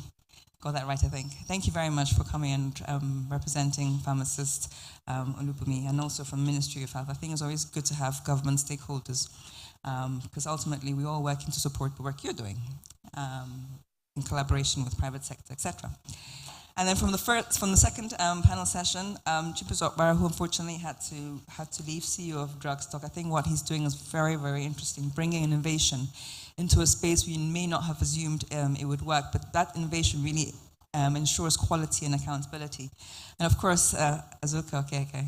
Thank you very much. ARC, we see so much of the work that you do, and all the work that was done in Yobe State, I think I followed it very closely, as that was a clear example of a state that actually understands the need to take maternal health very seriously and ensuring that there's accountability and that the quality of medicines really has an impact in improving maternal outcomes. So thank you very much for that, and I know we'll continue to follow closely the work that you're doing. And then last but not least, Professor Chimizi Amakora. I think almost a lot of you are like alumni of Nigeria Health Watch. And you support the work we do, and you do it with so much passion and humility, and we're really, really grateful for always showing up, for always turning up and supporting the work that we do at Nigeria Health Watch. And last but not least, I'd like to thank, of course, the Nigeria Health Watch team. I think today everybody kept on saying Vivian, but to be honest with you, it's not just Vivian, definitely not. There's no such thing. Vivian cannot work without the team at Nigeria Health Watch, and they are awesome. I'm very biased, I know, but I have to say it. So thank you so much to the team at Nigeria Health Watch for putting all this together and reaching out to speakers and making sure that everything went well. So really, I think for us in this room, we all know what the issues are. We know what we have to do. The work that we do at Nigeria Health Watch really is about amplifying these issues, ensuring that these issues are not just held in these rooms. All those listening online, I hope you're still there. But really ensuring that they reach a much wider audience. Because what we need to see is change, positive change in Nigeria. We keep on talking about the high statistics, year on year, nothing changes. And at some point, we have to see a change and hope that when women are pregnant, it is a thing of joy and not a thing of fear. Pregnancy, we all know, we all came here through someone's pregnancy, it's not an illness. So let's treat it as that. It is not an illness, and no woman should die just because she wants to give birth or she wants to give life to a new baby. So let's just bear that in mind. I'll just conclude by just stating a quote, and I'm sure many of you can relate to it, and it speaks closely to what I just said. Never doubt that a small group of thoughtful, committed citizens can change the world. Indeed, it's the only thing that ever has. So I think as Nigerians, we often talk about the issues in the country, the problems, and yes, many of them are very hard to solve, but Nigeria is us. We are Nigeria, and sometimes we are the problems to some of the challenges we face. So I take it on all of us in this room. We all work in the health sector, all the associations who were present with us today. Thank you so much for coming. And you're very right. We absolutely have to speak to people who are at the front line, especially those who are meeting the patients. And we thank you. Sometimes we talk about health workers as if they're abstract, but they're not. These are the people who work 24 hours a day sometimes to care for us when we're sick. So we really appreciate and we really applaud the work you do. We're really grateful for all the hard work you do and for coming today to listen. And I hope that you take some of these messages and you share them. After this session, we will, of course, be putting together a report that we will share. I hope you read it and disseminate it to those who you feel would benefit from it. Of course, in typical Nigeria Health style, we'll use all our social media platforms to amplify it. Some people were talking about Instagram stories. I'm sure many of you are familiar with those. But yes, you may think, why Instagram? Because that's an audience that never really thinks about health. And it's like, what's that got to do with me? I think it has a lot to do with everybody, no matter who you are and no matter whether you think maternal health affects you. Thank you very much. I think we have vouchers for everybody. So if you're able to, I hope you stay for lunch. It's been a long day. And on behalf of myself and my team, thank you very much for coming today, and safe journey and take care. Thank you very much.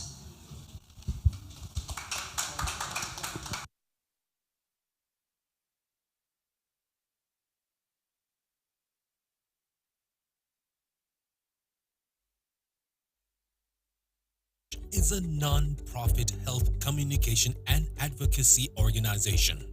We engage and support the government to raise awareness and increase engagement on a wide range of health issues.